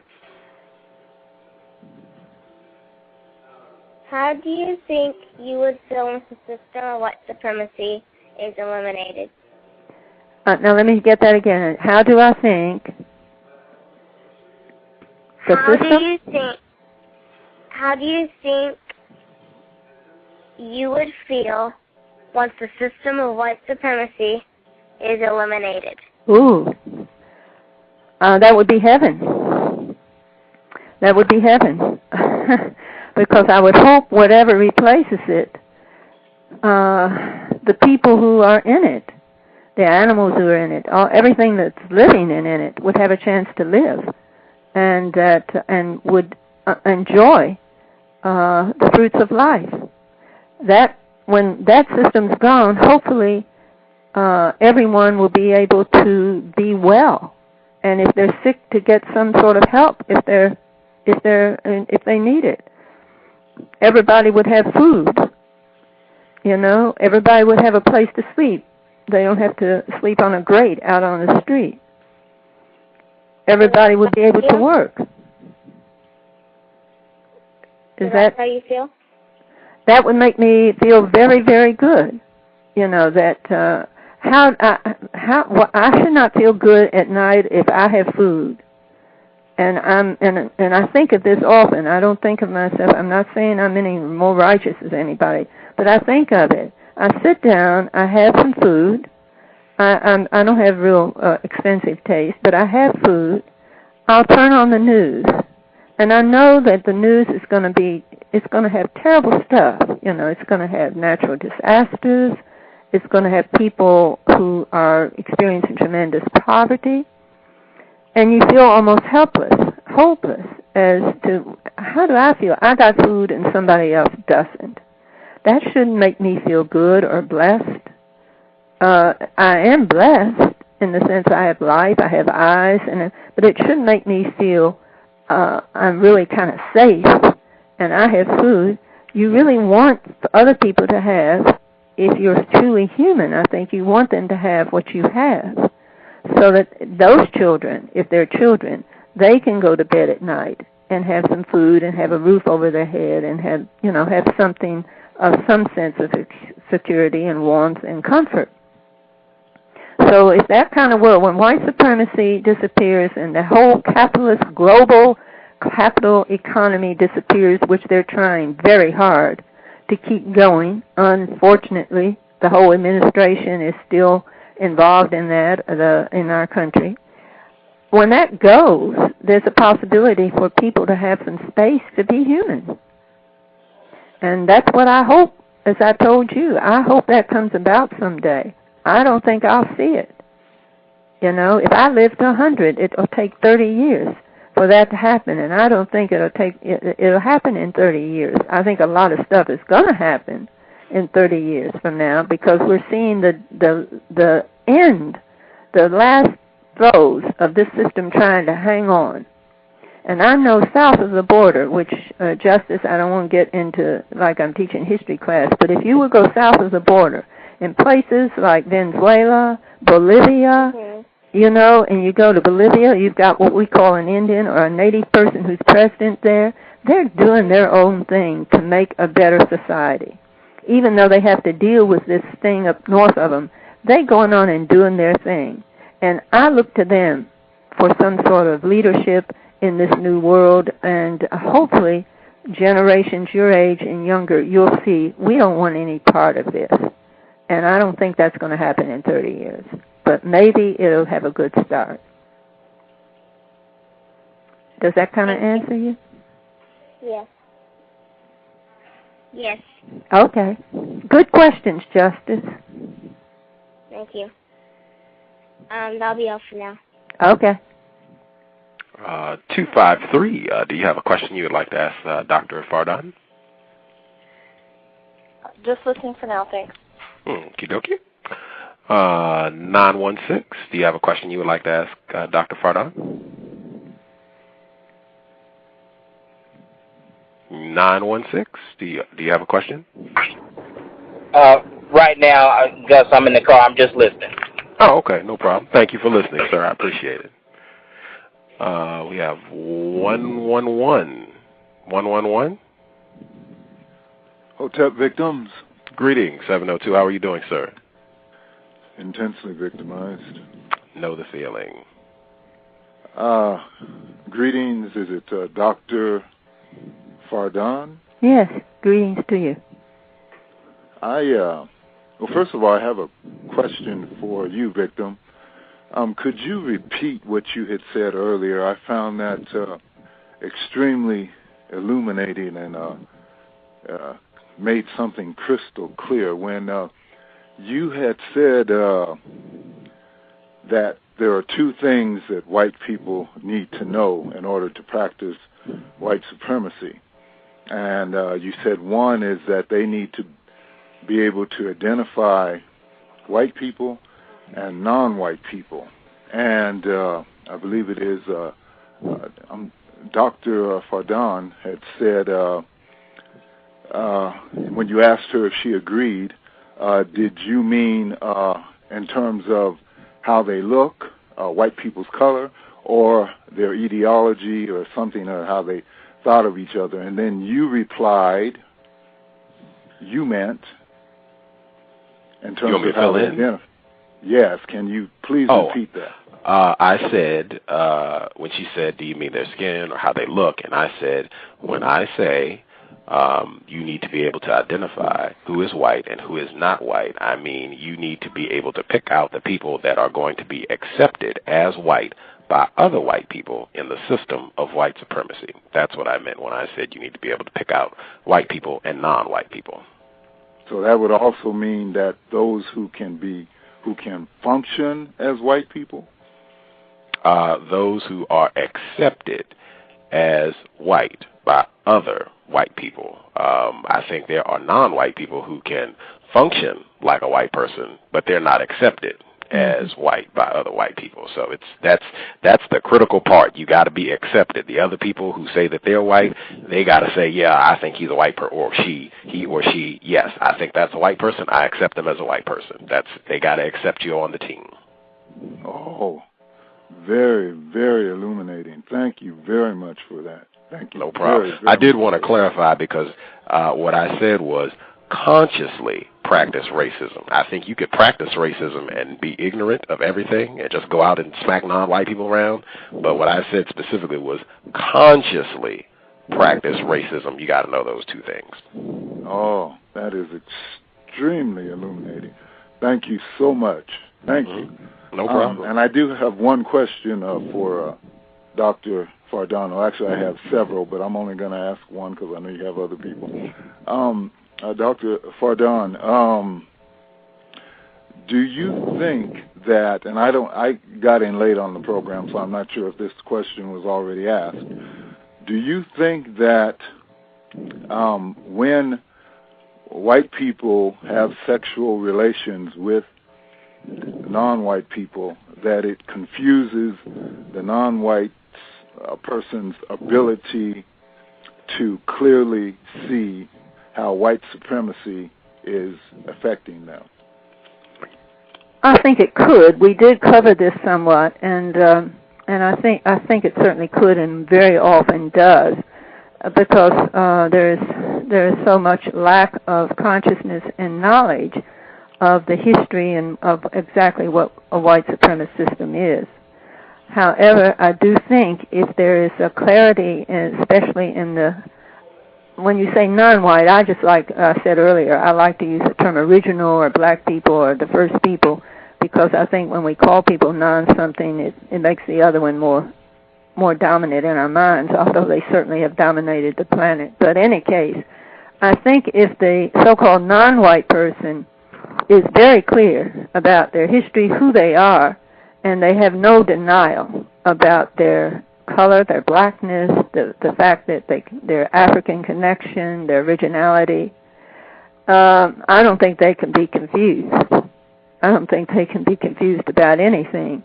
I think I think that person has clarity about who they are, and in my case, as far as my husband is concerned, being Muslim, and also being a follower of the Honorable Elijah Muhammad, there was no confusion at all.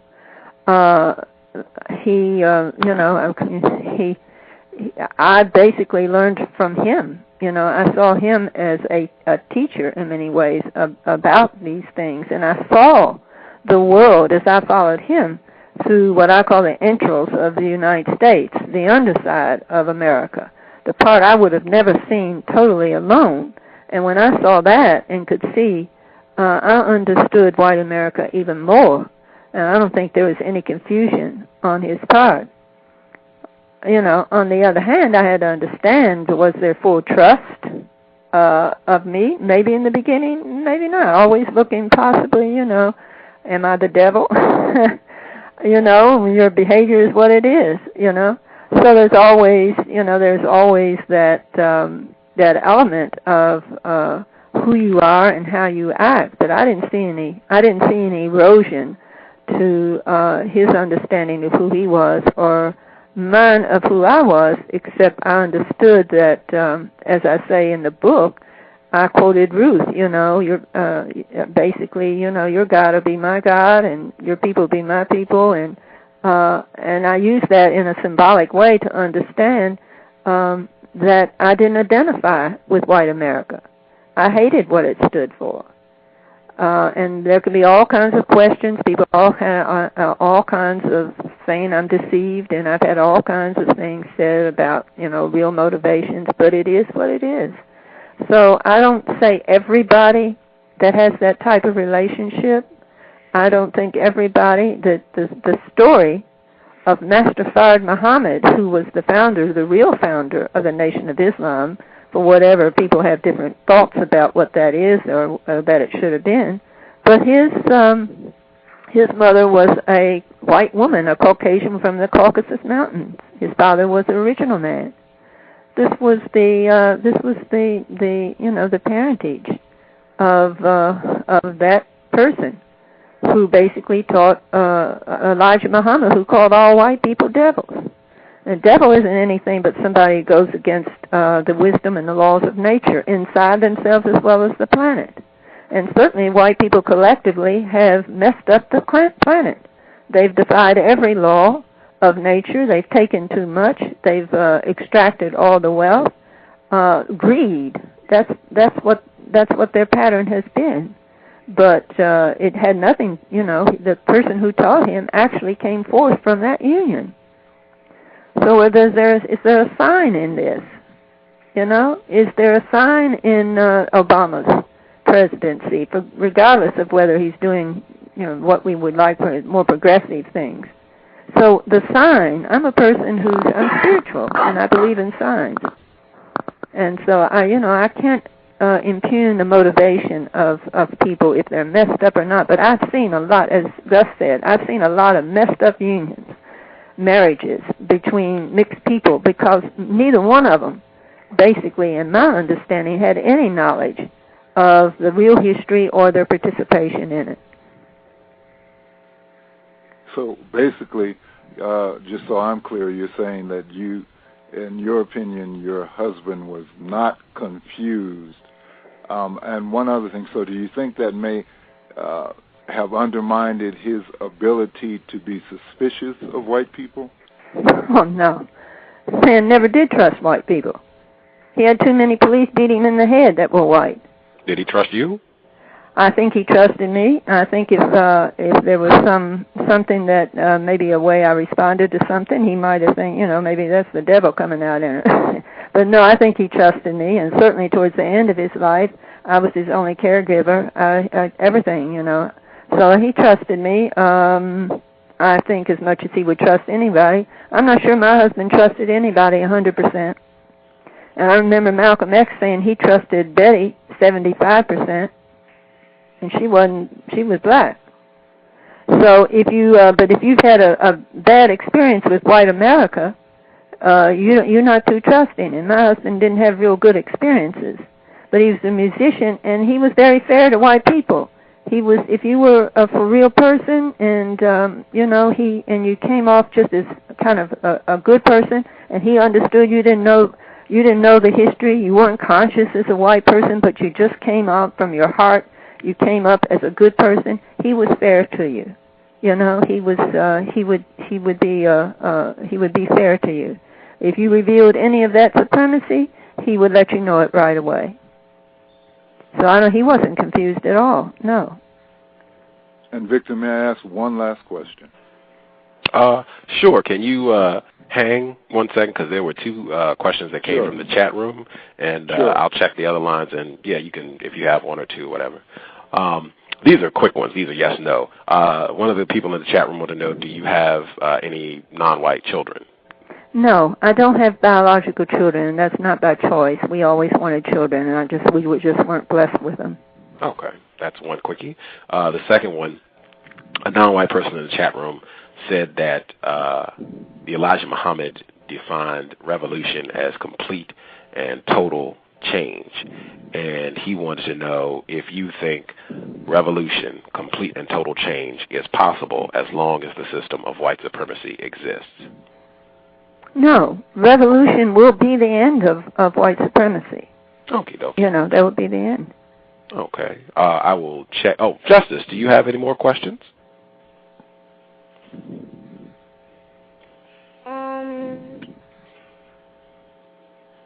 How do white people practice racism and white supremacy? How do I want people? Say that again. How do white people practice racism and white supremacy? How do white people practice it? Yes. On all different levels. You have some people who just are outright, very clearly against black people or people of color. And that's everybody from historically from the Klan, the people who wear the hoods and people who come out and marches, the white Aryan nation, and these are people who want, a white-dominated society. Then other people are less overt, we would say, or less open about it. You have everybody there, from people who you can kind of tell they don't particularly trust. They say little things about they don't particularly trust Mexicans, or they have certain stereotypes about black people. or they'll say they practice it by saying to a black person, you're not like the rest, you're different. In other words, you're more like us, white people. You're more acceptable. And then you just have people who never think about it very much. I don't see how you can live in America and not think about it, but or anywhere on the globe, really. But you have people who don't think about it too much and just say, well, that day and age is over. And then they reveal white supremacy by saying, blacks have gotten everything. What more do they want? And when they say that, they have a total misunderstanding of what has gone down in history. And they basically see black people as kind of getting in the way of this society going on, recovering, and doing what it does.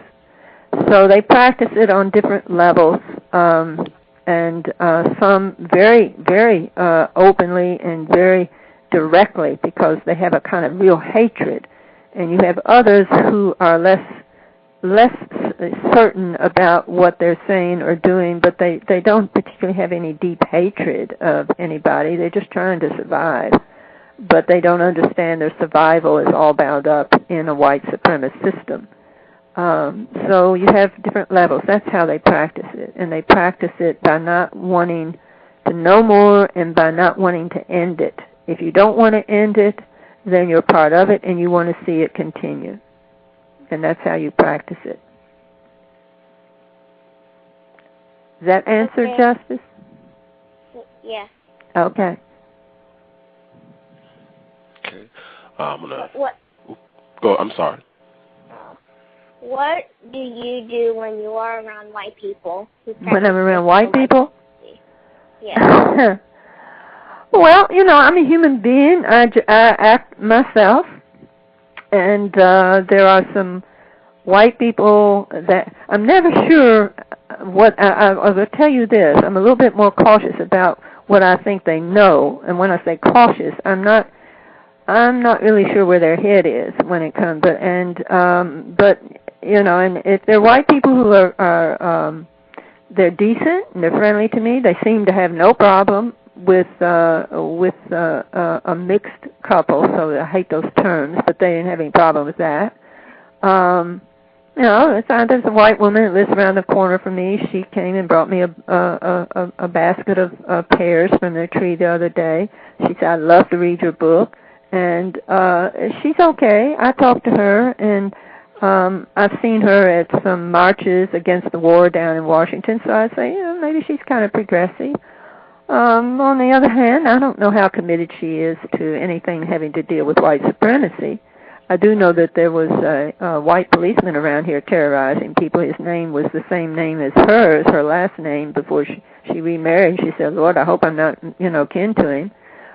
And then there are other white people. I just deal with them in town. I go to the store, and I have no reason, some of them I sense they didn't like my husband. I had our share of our conflicts in the next town. They didn't like him, they didn't like me, and they let us know it. So however they treat me, I'm decent. But if they're nasty, I can come back at them in a way that I stand up for myself and anybody I need to stand up for.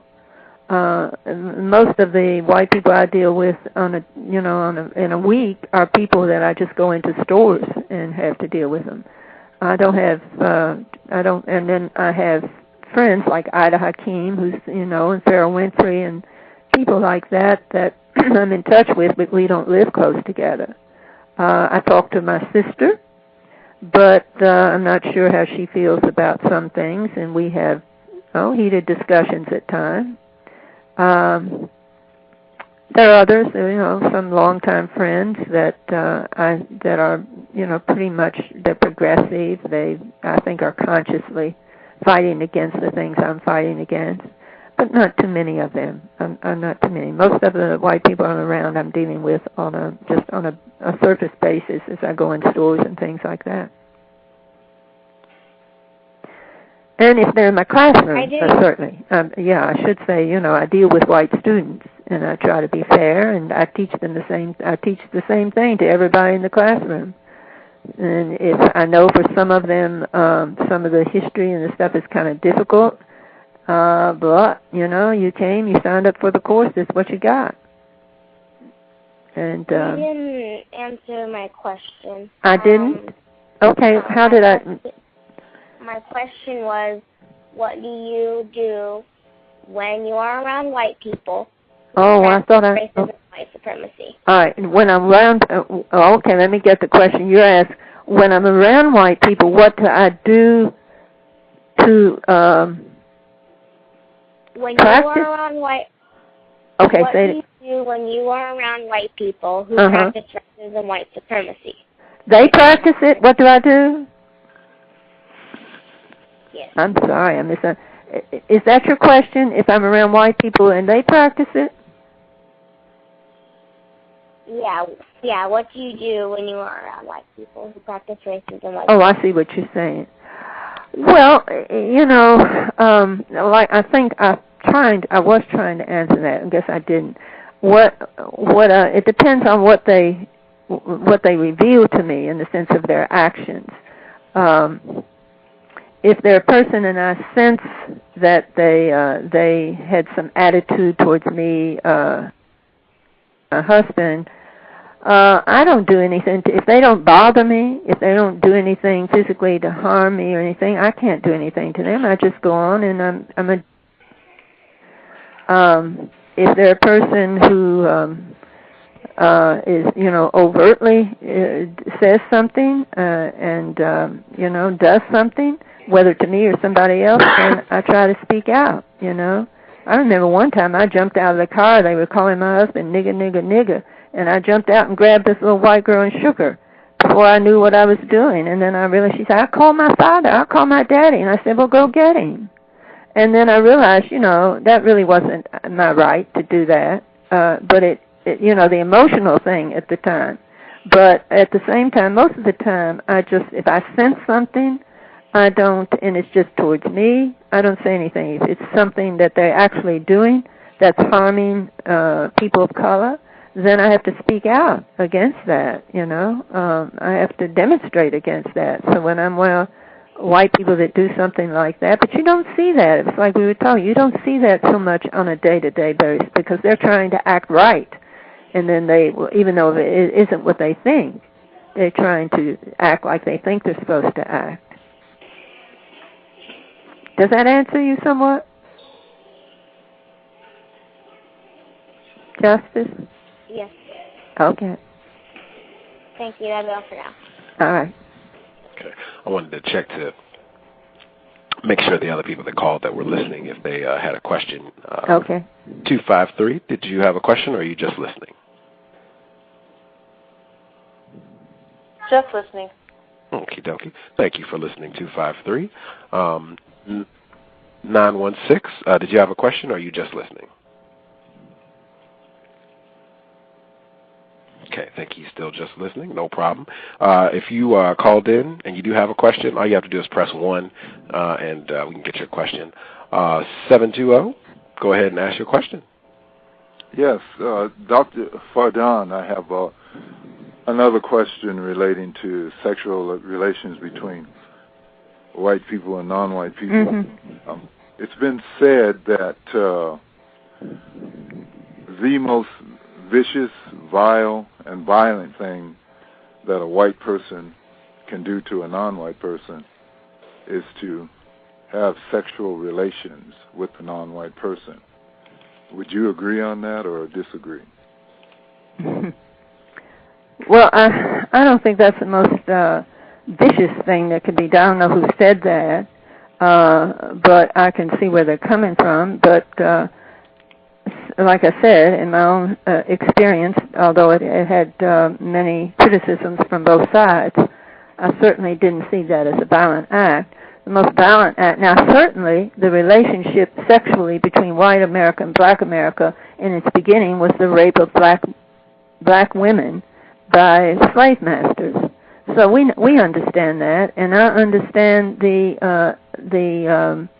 horrific impact that had on the family, the woman, the man, the offspring. It was a horrible, horrible part of history. And that can't be denied. But to say that that's the most violent act when we have genocide being perpetrated at this time on people of color, it's so much, there's so many worse things that are happening than the fact that people might sleep together. That really doesn't change a whole lot unless you are, unless you are a white supremacist and you're worried about genetic annihilation. That really doesn't have a whole lot of effect, although I do understand the position of the Nation of Islam is that which for years, and they still have it on the paper, is that that until you have reached your consciousness as a people, a nation within a nation, and you understand that history and yourself, and now you gain economic and social self-determination as a people, it would be best not to marry or intermarry your slave master's children. I understand that. I understand the wisdom of that. I can't speak, it's not for me to, and I wouldn't speak against that or saying it's, I understand that. But in the long run, when we look the world over and we have all kinds of unions between people, you know, whites with Japanese, Chinese, and I mean, it's not the thing that's destroying the planet. It's not the thing that's bringing such oppression and sorrow and destruction to people. It's the machinations of these people in power, these greedy, dominant, financial powerhouses and their founders that are perpetrating this type of destruction on the planet, on the people of the planet. And they could care less whether you sleep together, who you sleep with. They don't care any more than they care which side of the war they funded, whether it was a civil war, or the Union, or the Confederates, or whether it was each side in World War II. They'll fund anything that's a profit for them. These are the people that are perpetrating violence. Poverty is violence, and it really has very little to do with who sleeps with who, as far as I'm concerned. But I understand that perspective, that you don't need to sleep with the people, with the sons and daughters of the people who enslaved you and then made you citizens, or the Indians from that standpoint, you know, the same thing, or people who were victims of colonialism. But I'm saying, you know, the idea of that of the nation was that you stop your victim status now is going to be overcome by the knowledge of self. You join on to your kind, and you build the nation that you are, and the nation that you've always been within a nation. So you don't need to confuse things necessarily with so-called intermarriage, although we know it happens, and it's not the thing that's going to stop white supremacy. It's, you know, it's being able to go after these powers and superpowers. And if you look at all of the spiritual leaders like Jesus and Muhammad and Moses, they went after the power system. That's who they didn't bother so much the behavior of the people in the sense of individual acts. They spoke what they spoke, but they really went after those who were putting the others in the poverty and the misery they were in. And that's what got them killed. So I would just say, you know, I don't know that it's the most violent thing. I don't see that, but I'd be interested in the quote, who that came from. And I do have one last question. I hope it's okay. the last one. When you say things, it just other questions come in mind. Earlier, Justice asked about white and non-white marriages, and I was wondering when she asked you that, you then said, "Oh, we're back on that again." And I was wondering why you... Yeah, I meant she was referring, I think, to the section of the book that was on grafting, and that's what I meant. We're back on that again, and I had tried to explain. I didn't mean that, in a way that I didn't mean it in a negative way. I went, we're back on that again, and then I tried to repeat what I had said, that in that section I was talking about Yakub's history, where not everybody would accept that history, but Yakub's history, where really was a genetic experiment of breeding out or grafting out the original genetic structure so that you get a pale white people. And technically, I was saying if you wanted to get rid of that type of people, you would graft back the other way. In other words, reverse. You would simply try to breed back to original darkness, if that were possible. And that's all I meant by that. It had nothing to do in the sense that I was saying, I tried to explain to her that I was saying that, blacks should go marry whites, whites should go marry blacks or Latinos or whatever.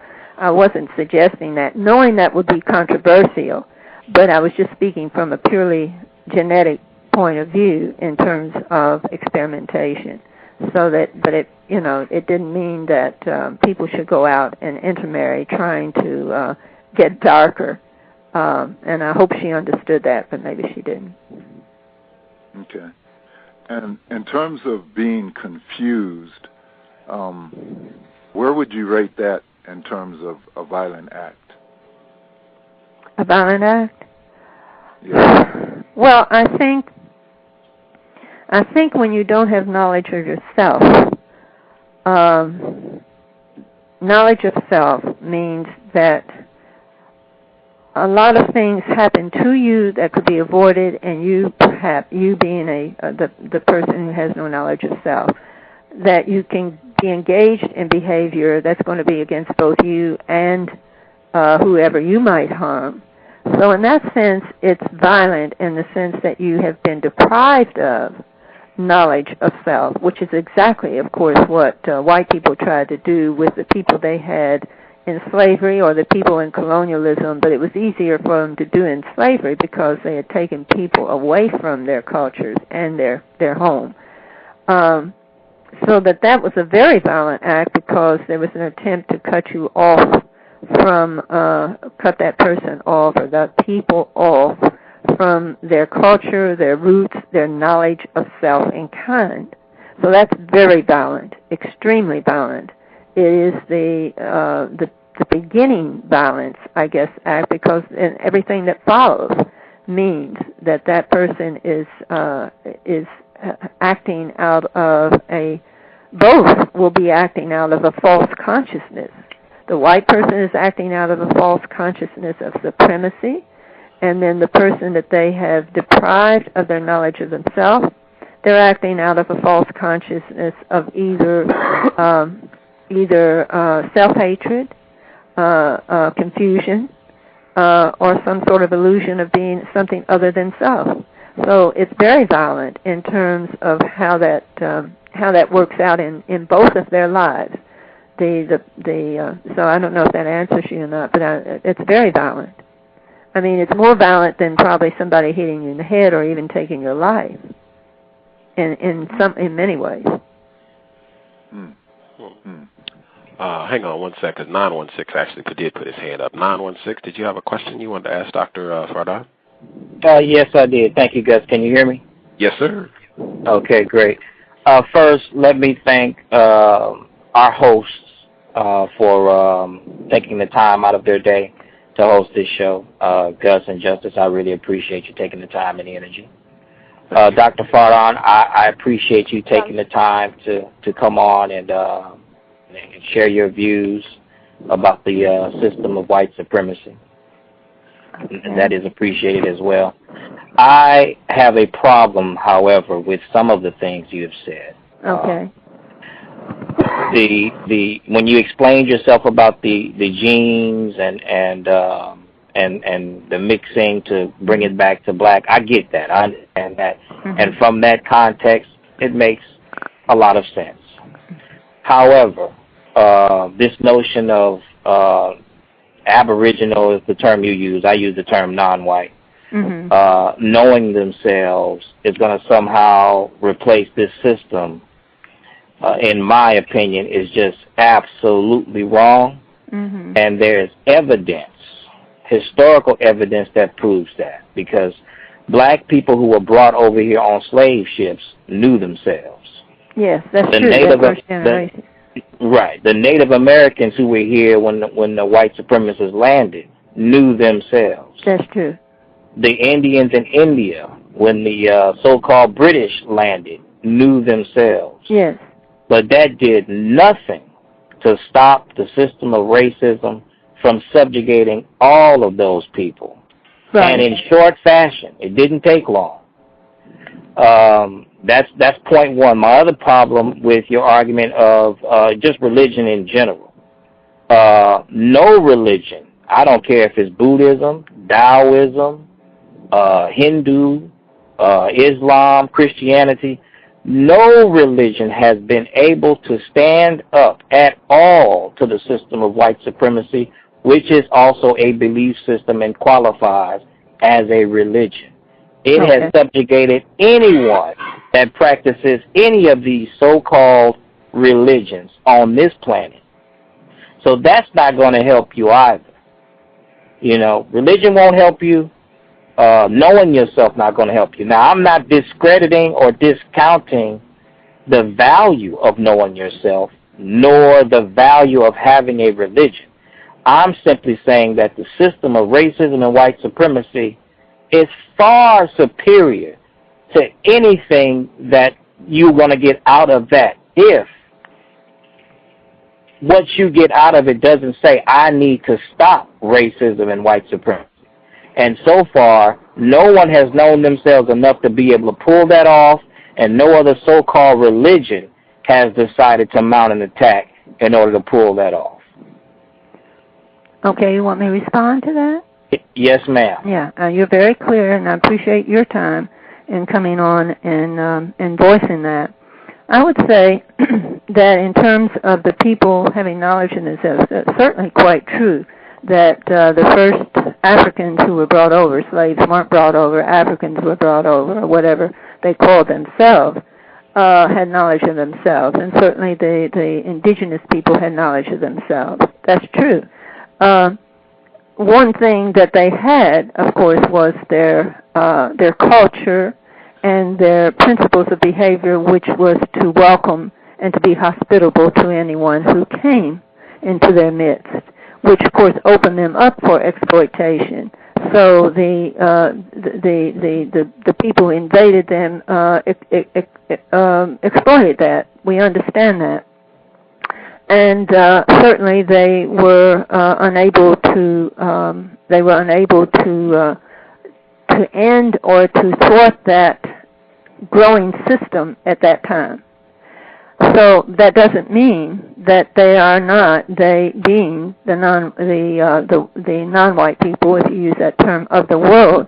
I believe with the knowledge of self that has grown in the last 3 decades, century, whatever, that they understand that they're gaining power. They're gaining power. Not they haven't ended the system, but they're gaining power in the sense of understanding what has to be done. Now, like I said, I may not see that in my lifetime, but I think it is a process that is in place right now. In terms of religion, I try to explain. I think the difference between what I see as spirituality and religion. So Islam to me means a way of life.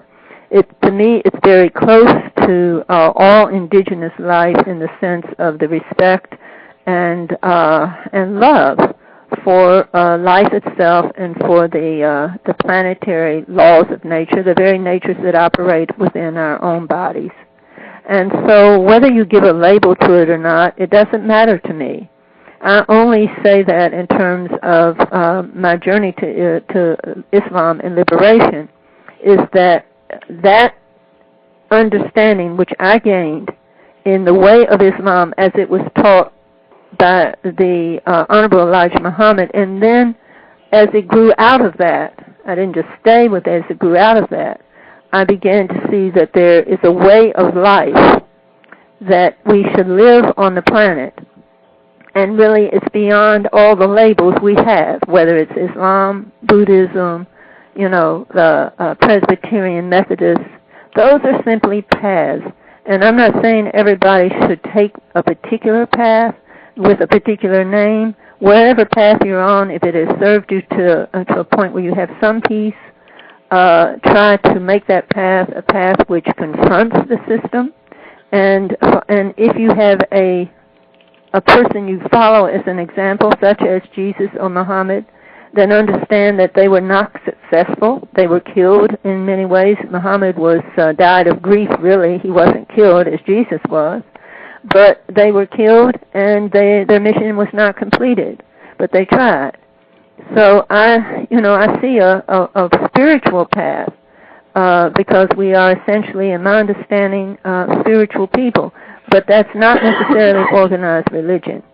And that's just my understanding, that there has to be a spiritual connection to the nature and to the planet, which will connect you to people, to all things that are alive. It will connect. And in that sense, you once you have that realization, you're unable to be violent to people or to be warmongering or to be. It's a way of life. So I agree with you. Whatever has gone for religion before, it hasn't done it. It hasn't solved the problems. In fact, it's been engaged in wars. So we have to come up with a new understanding of spiritual being, a spiritual way of inhabiting this planet. And it doesn't have to be under any particular label. It's just the human way that we need to discover in ourselves. And when we see that how it was done or how it was proposed by people who seem to embody a certain degree of perfection, we understand they were all on the same path, that had the same principles of behavior. So that's just my understanding. I hear you call victim, and you address each other that way. And indeed, most of the people of the planet have been victimized. All the people of the planet have been victimized, including white people, because without knowledge yourself, you're destined to continue it. But said, everybody's been victimized, but we don't want to stay victims. You don't relegate your life to being a victim. You simply rise up, and they end this thing. And there will be a loss of life in doing so. I'm quite sure. But you just have to do it. And I would not want to see people stay in a victim status. That's who white supremacy likes victims. It victimizes all the time. I appreciate your question. I don't know if I've addressed it correctly. Yes, ma'am, you have. And I just, if I may have a few more moments. Okay. Oh, Gus, are you there? Yes, sir. Go ahead. Yes, I agree with you in principle as far as spirituality goes and being at one with nature and all of those things. I mean, I get that part as well. Even with that, though, that still is not going to stop, and I think we're in agreement there as well. That's just not going to stop this system. I mean, that's a great trip we all can go on, sitting on the mountaintop eating leaves. No, that's not what I'm saying. Being at one with, I know, I'm being a little silly, with that comment. But ultimately, to me, that's just not going to get it done. Now, you touched on something else earlier. You touched on anti-human. And that's a term that I use frequently to describe not just white supremacy, but male supremacy and any other thing that I feel is against the development of human beings. Mm-hmm. Okay. I have a theory that I believe it's quite possible that there is an actual anti-human element living amongst human beings, posing as human beings in all colors. Mm-hmm. Okay, I mean, that's just my own personal theory. Okay. But, you know, I just want to go on record as saying, you know, as challenging your comments regarding those two things. And the other thing is, I don't use this term victim as much and as often as other people do, because when I think of the word victim, I think of someone that has already gone through something. Mm-hmm. You know what I mean? Like a victim of a fire or a victim of a flood. Okay. But when I think of someone who's in the midst of it, while it's still happening to them, I'm not calling them a victim. So I'm a little confused personally about the term victim. Okay. You know, that's my own personal observation. So, well, but anyway, I'm sorry. Oh no, I just want to say, I don't want to take up the show's time. I just wanted to thank you once again for your time. We don't agree on everything, obviously, but we do agree on some things. Okay, thank you. No, thank you. Thank you, Gus. Thank you, Justin. Thank you, 916. Appreciate it. Yes, before we get ready to wrap up, I think 253 is there and 720 is there. Or Justice, did you all have a question you wanted to ask before we get ready to wrap things up?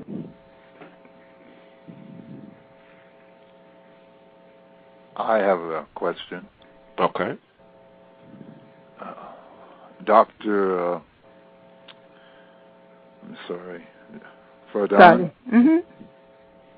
Yes, did you say earlier that your husband had passed?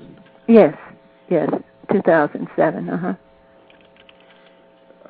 You know, in the memory of my mother, may she be in peace and unconfused at this time. That's what I pray. Yes. But I would be remiss if I didn't say my condolences. Okay, thank you very much. Appreciate that. Yeah. Justice, 253, questions?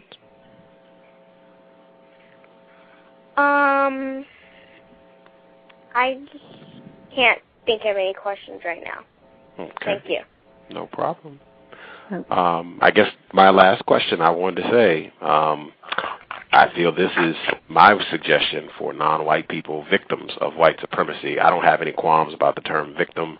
I feel a victim is someone who is being mistreated or harmed, and I for sure feel that I and everybody else who's classified as not white is being, has been, and will continue to be mistreated and harmed as long as the system of white supremacy exists. Yeah, I agree.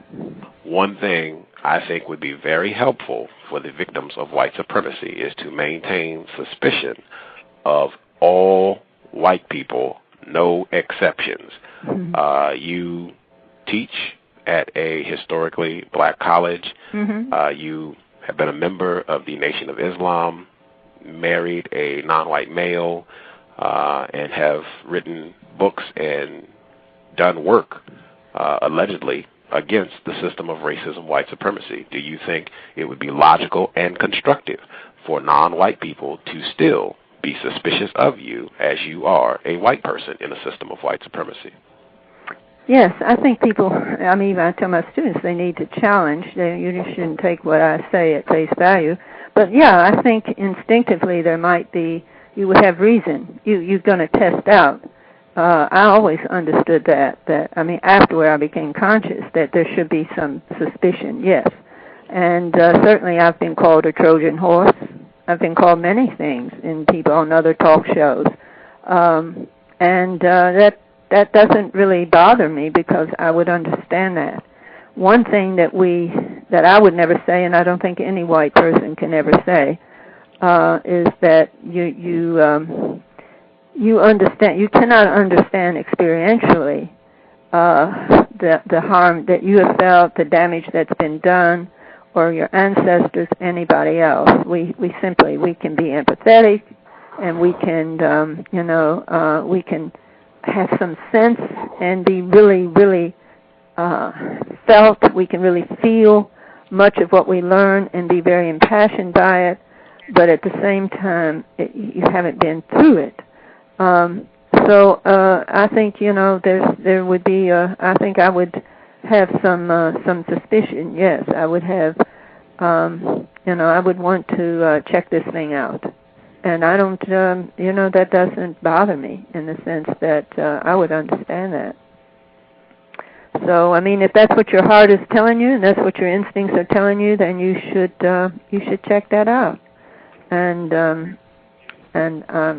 if you, and I guess that's what people do. And so I've had people who've been very, there are people I'm very close to that are part of my husband's family, and at the same time I understand their journey has been totally different. And you always know, as a person who is seen as white, I see people relate to me in ways I don't like, in the sense of realizing that person is coming from some other historical era that I think they kind of sort of kowtow to whiteness. And see, I hate that. I hate that because it shows that person hasn't gained real consciousness of who they are. So, there are all kinds of strange things that happen in human relations. So the best we can do is to kind of follow our instincts. You're always kind of checking anybody out that you come in contact with. You're trying to watch how they talk and see what they say, and your body language is being expressed. And there are certain things you can just tell, you can sense. And I think people of color are very adept at that, had to be, in order to navigate a system that was always out to do them in. So, yeah, I have no problem with that. Okay. I did want to be clear. This is not operating from my heart or from my instincts. This is just operating from the logic of the fact that we are in a system of white supremacy, and that there have to be white people who are saying and doing things to maintain and expand the system. So that's all. Not anything that's just something in my gut is saying that this, just she is a white person. We are in a system of racism. Logically, I should be thinking this person might be a racist. Right. Yes. Definitely enjoyed the program. Enjoyed the books as well. Thank you again. I enjoyed my reading. I'm hoping I can share, because I had some other people who said that they wanted to check out your work, but they couldn't find it at the library. So hopefully this will pay off for multiple non-white people. They can check out your work. Perhaps we can look down the road at having you and Ferrell Winfree. Yeah, I would enjoy that. I appreciate your having me on. And the time you've taken. I hope you're, I didn't know if you would last through the program. I hope you take care of whatever you got. Cold or flu. What? Yes, ma'am. I'm healing. I'm almost there. I should be right as rain by next week. Okay, good. But thank you again for sharing your time with us. I definitely look forward to being in touch with you again. Professor Dr. Dorothy Farden, Bowie State, thank you again for sharing your time with us this Saturday afternoon. And thank Justice. All right. Peace. Thank you. There you have it, ladies and gentlemen, victims and racists. Dr. Dorothy Farden, very interesting program. When I got her work, I didn't even know that she had joined the Nation of Islam. I was back of the bus, actually pointed that out. He was with me when I got the books, and he was like, she's in the Nation of Islam? What in the world? It's like, pretty awesome. Very informed. I would love to get her and Ferrell Winfree on a program. I have to see if we can pull that out sometime in the future. I think that'd be pretty interesting. Thank you, everybody, for tuning into the program. Again, please check the blog. Okay. Oh, I'm sorry. Justice. Can I say my email address? Yes, ma'am. Okay. justice.asap@yahoo.com. One more time, please. justice.asap@yahoo.com. There you go. Justice's email. You can send her any comments. Thank her for her contributions to the cows. But yeah, please check the blog. O.J. Simpson Video Game is at the bottom of the page. Racism-notes.blogspot.com. Hello? Yes, we can hear you. I think that's not. I'm sorry. I wasn't sure if you guys can hear me or not. Gus, I didn't get a chance to ask one last question. Unfortunately, I was on the road, and I did not want to tune or to take the phone. And I was driving, so I couldn't remove it off of speakerphone, basically. But the question I had was, because I know you've asked that we not put it on speakerphone when we call in. So, thank you. I appreciate it. No problem. But the question I want to ask, and if I'm hoping that maybe someone can ask this question if I'm not able to call in next time, is that does she feel, or any other white person that comes on your show feel, that any sanctions of any sort should be imposed upon white people? Because the only sanction that I know of and that I actually wholeheartedly agree with is no sex between white and non-white. I mean, what sanctions do they approve of? Since they don't seem to, none of them seem to approve of that sanction. Yeah, I have not met very many. I have met a few white people who have said that they do think it would be constructive, and most white people, if I'm talking to them, I can get them to concede that logically it does make sense to take that stance. But I can't really point to anybody that's a white person that's running around saying, yes, this is what we should be doing, no sex between non-white people and white people. That's an interesting one. I would have to ask. Generally, the white people that I talk to, they don't seem to feel that there should be any sort of sanctions against white people, that this will all take care of itself, or it's not that big a deal, or, life will work out some kind of way. I've never heard a white person make any sort of comment about sanctions or anything in terms of restitution for the damage inflicted by the system of white supremacy. But I will keep that in my notes to ask future white people who come on the program. Well, thank you, sir. I appreciate that. No problem. Actually, one of the other authors from The Color of Wealth, it's very strange how I got in contact with her, but she knows someone who works for the publishing company for the guest who's coming on the show next week, Rich Benjamin, and she was the person who works for his publishing company, she was looking at the archives, and she saw that Mayju Louis was on the program. She said, I know one of the other authors who did that book. She might want to come on the program as well. And I was like, sure, let's. And it happened to be the white person who participated in writing that book. So she might be coming on the show very shortly. So your suggestion might end up springing 2 programs.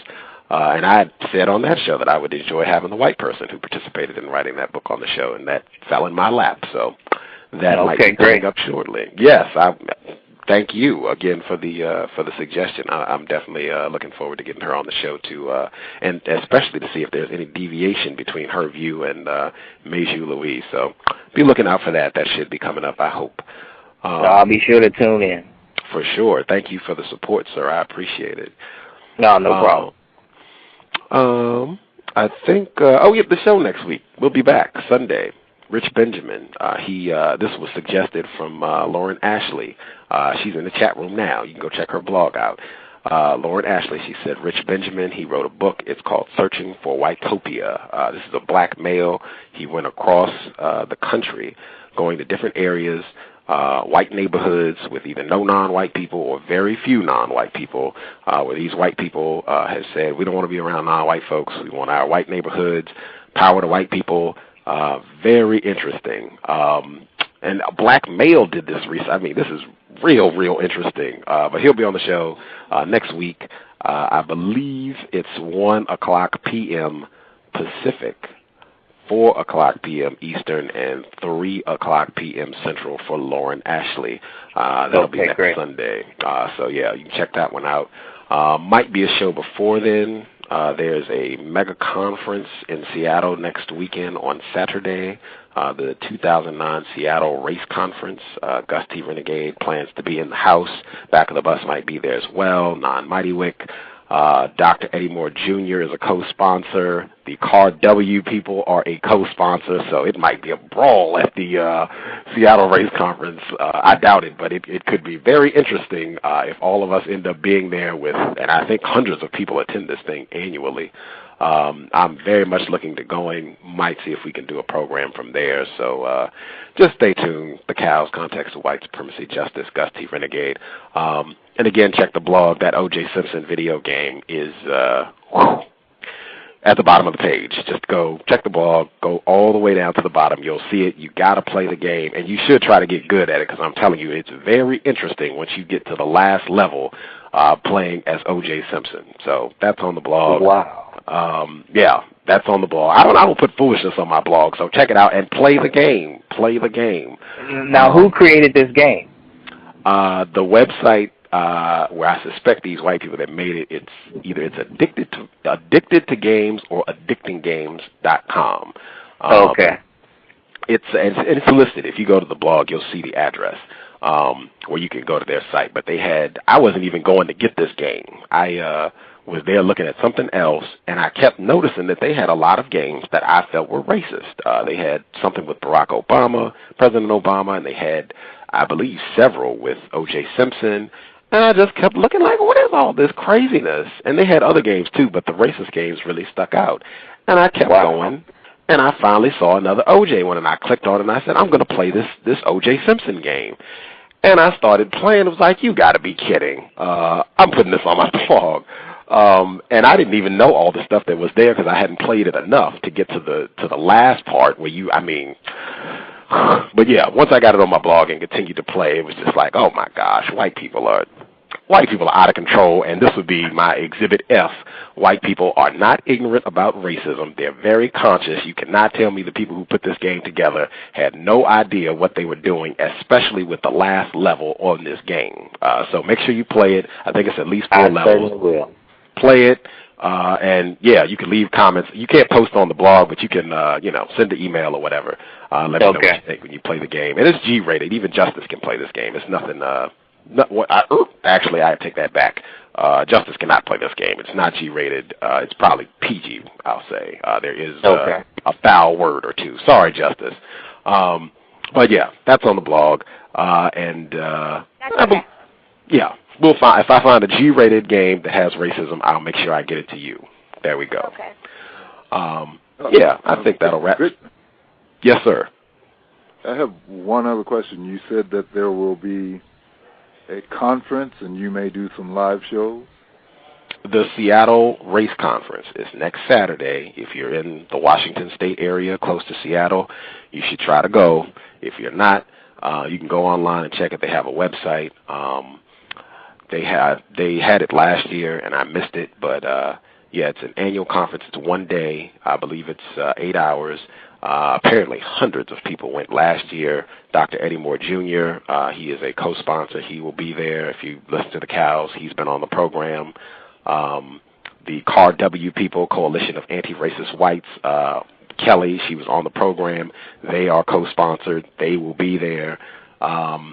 It's supposed to be addressing so-called gentrification and other issues around racism. They have a lot of workshops set up. If you go to the website, if you Google Seattle Race Conference, it'll be the first 2 or 3 links. You can see the workshops that they're going to offer and everything next Saturday. But, yeah, I think I already registered, so I plan to be there. Myself, I believe Back of the Bus, Non-Mighty Wick, might be some other folks going to try to attend this event and perhaps see if I can maybe do a show from the event. That would be interesting, I suspect, particularly if I bump into any of these people who've been on the show. Yeah, could be interesting, but that's supposed to be next Saturday. So there is the possibility that you may have a show on Blog Talk Radio next week. Right, next Saturday from the conference. Either from the conference or directly after the conference. Yes, that is a possibility.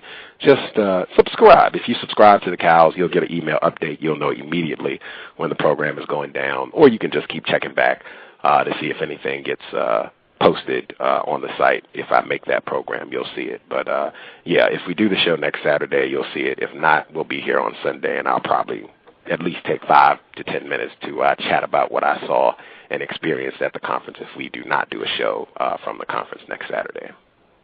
Oh, great, great. Thank you. Thank you. Appreciate the support.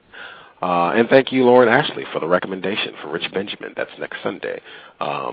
Didn't know anything about that until she sent me an email. Thank you. That's the second program that she has recommended. Reverend Dr. Bay was the first one, and Rich Benjamin, number 2. Thank you for the support as well. Miss Ashley, you can check her blog. It's linked on my page. Unless there's anything else from anyone, I think we are calling it a program. Thank you all for tuning in. Hope everything is constructive. I apologize if I sound a little sick. Hopefully I'll be better by next week. If you're non-white, do as much as you can to be safe and take care of yourself. I know it's very ugly. We'll be back next week. Thank you all for tuning in, racists and victims.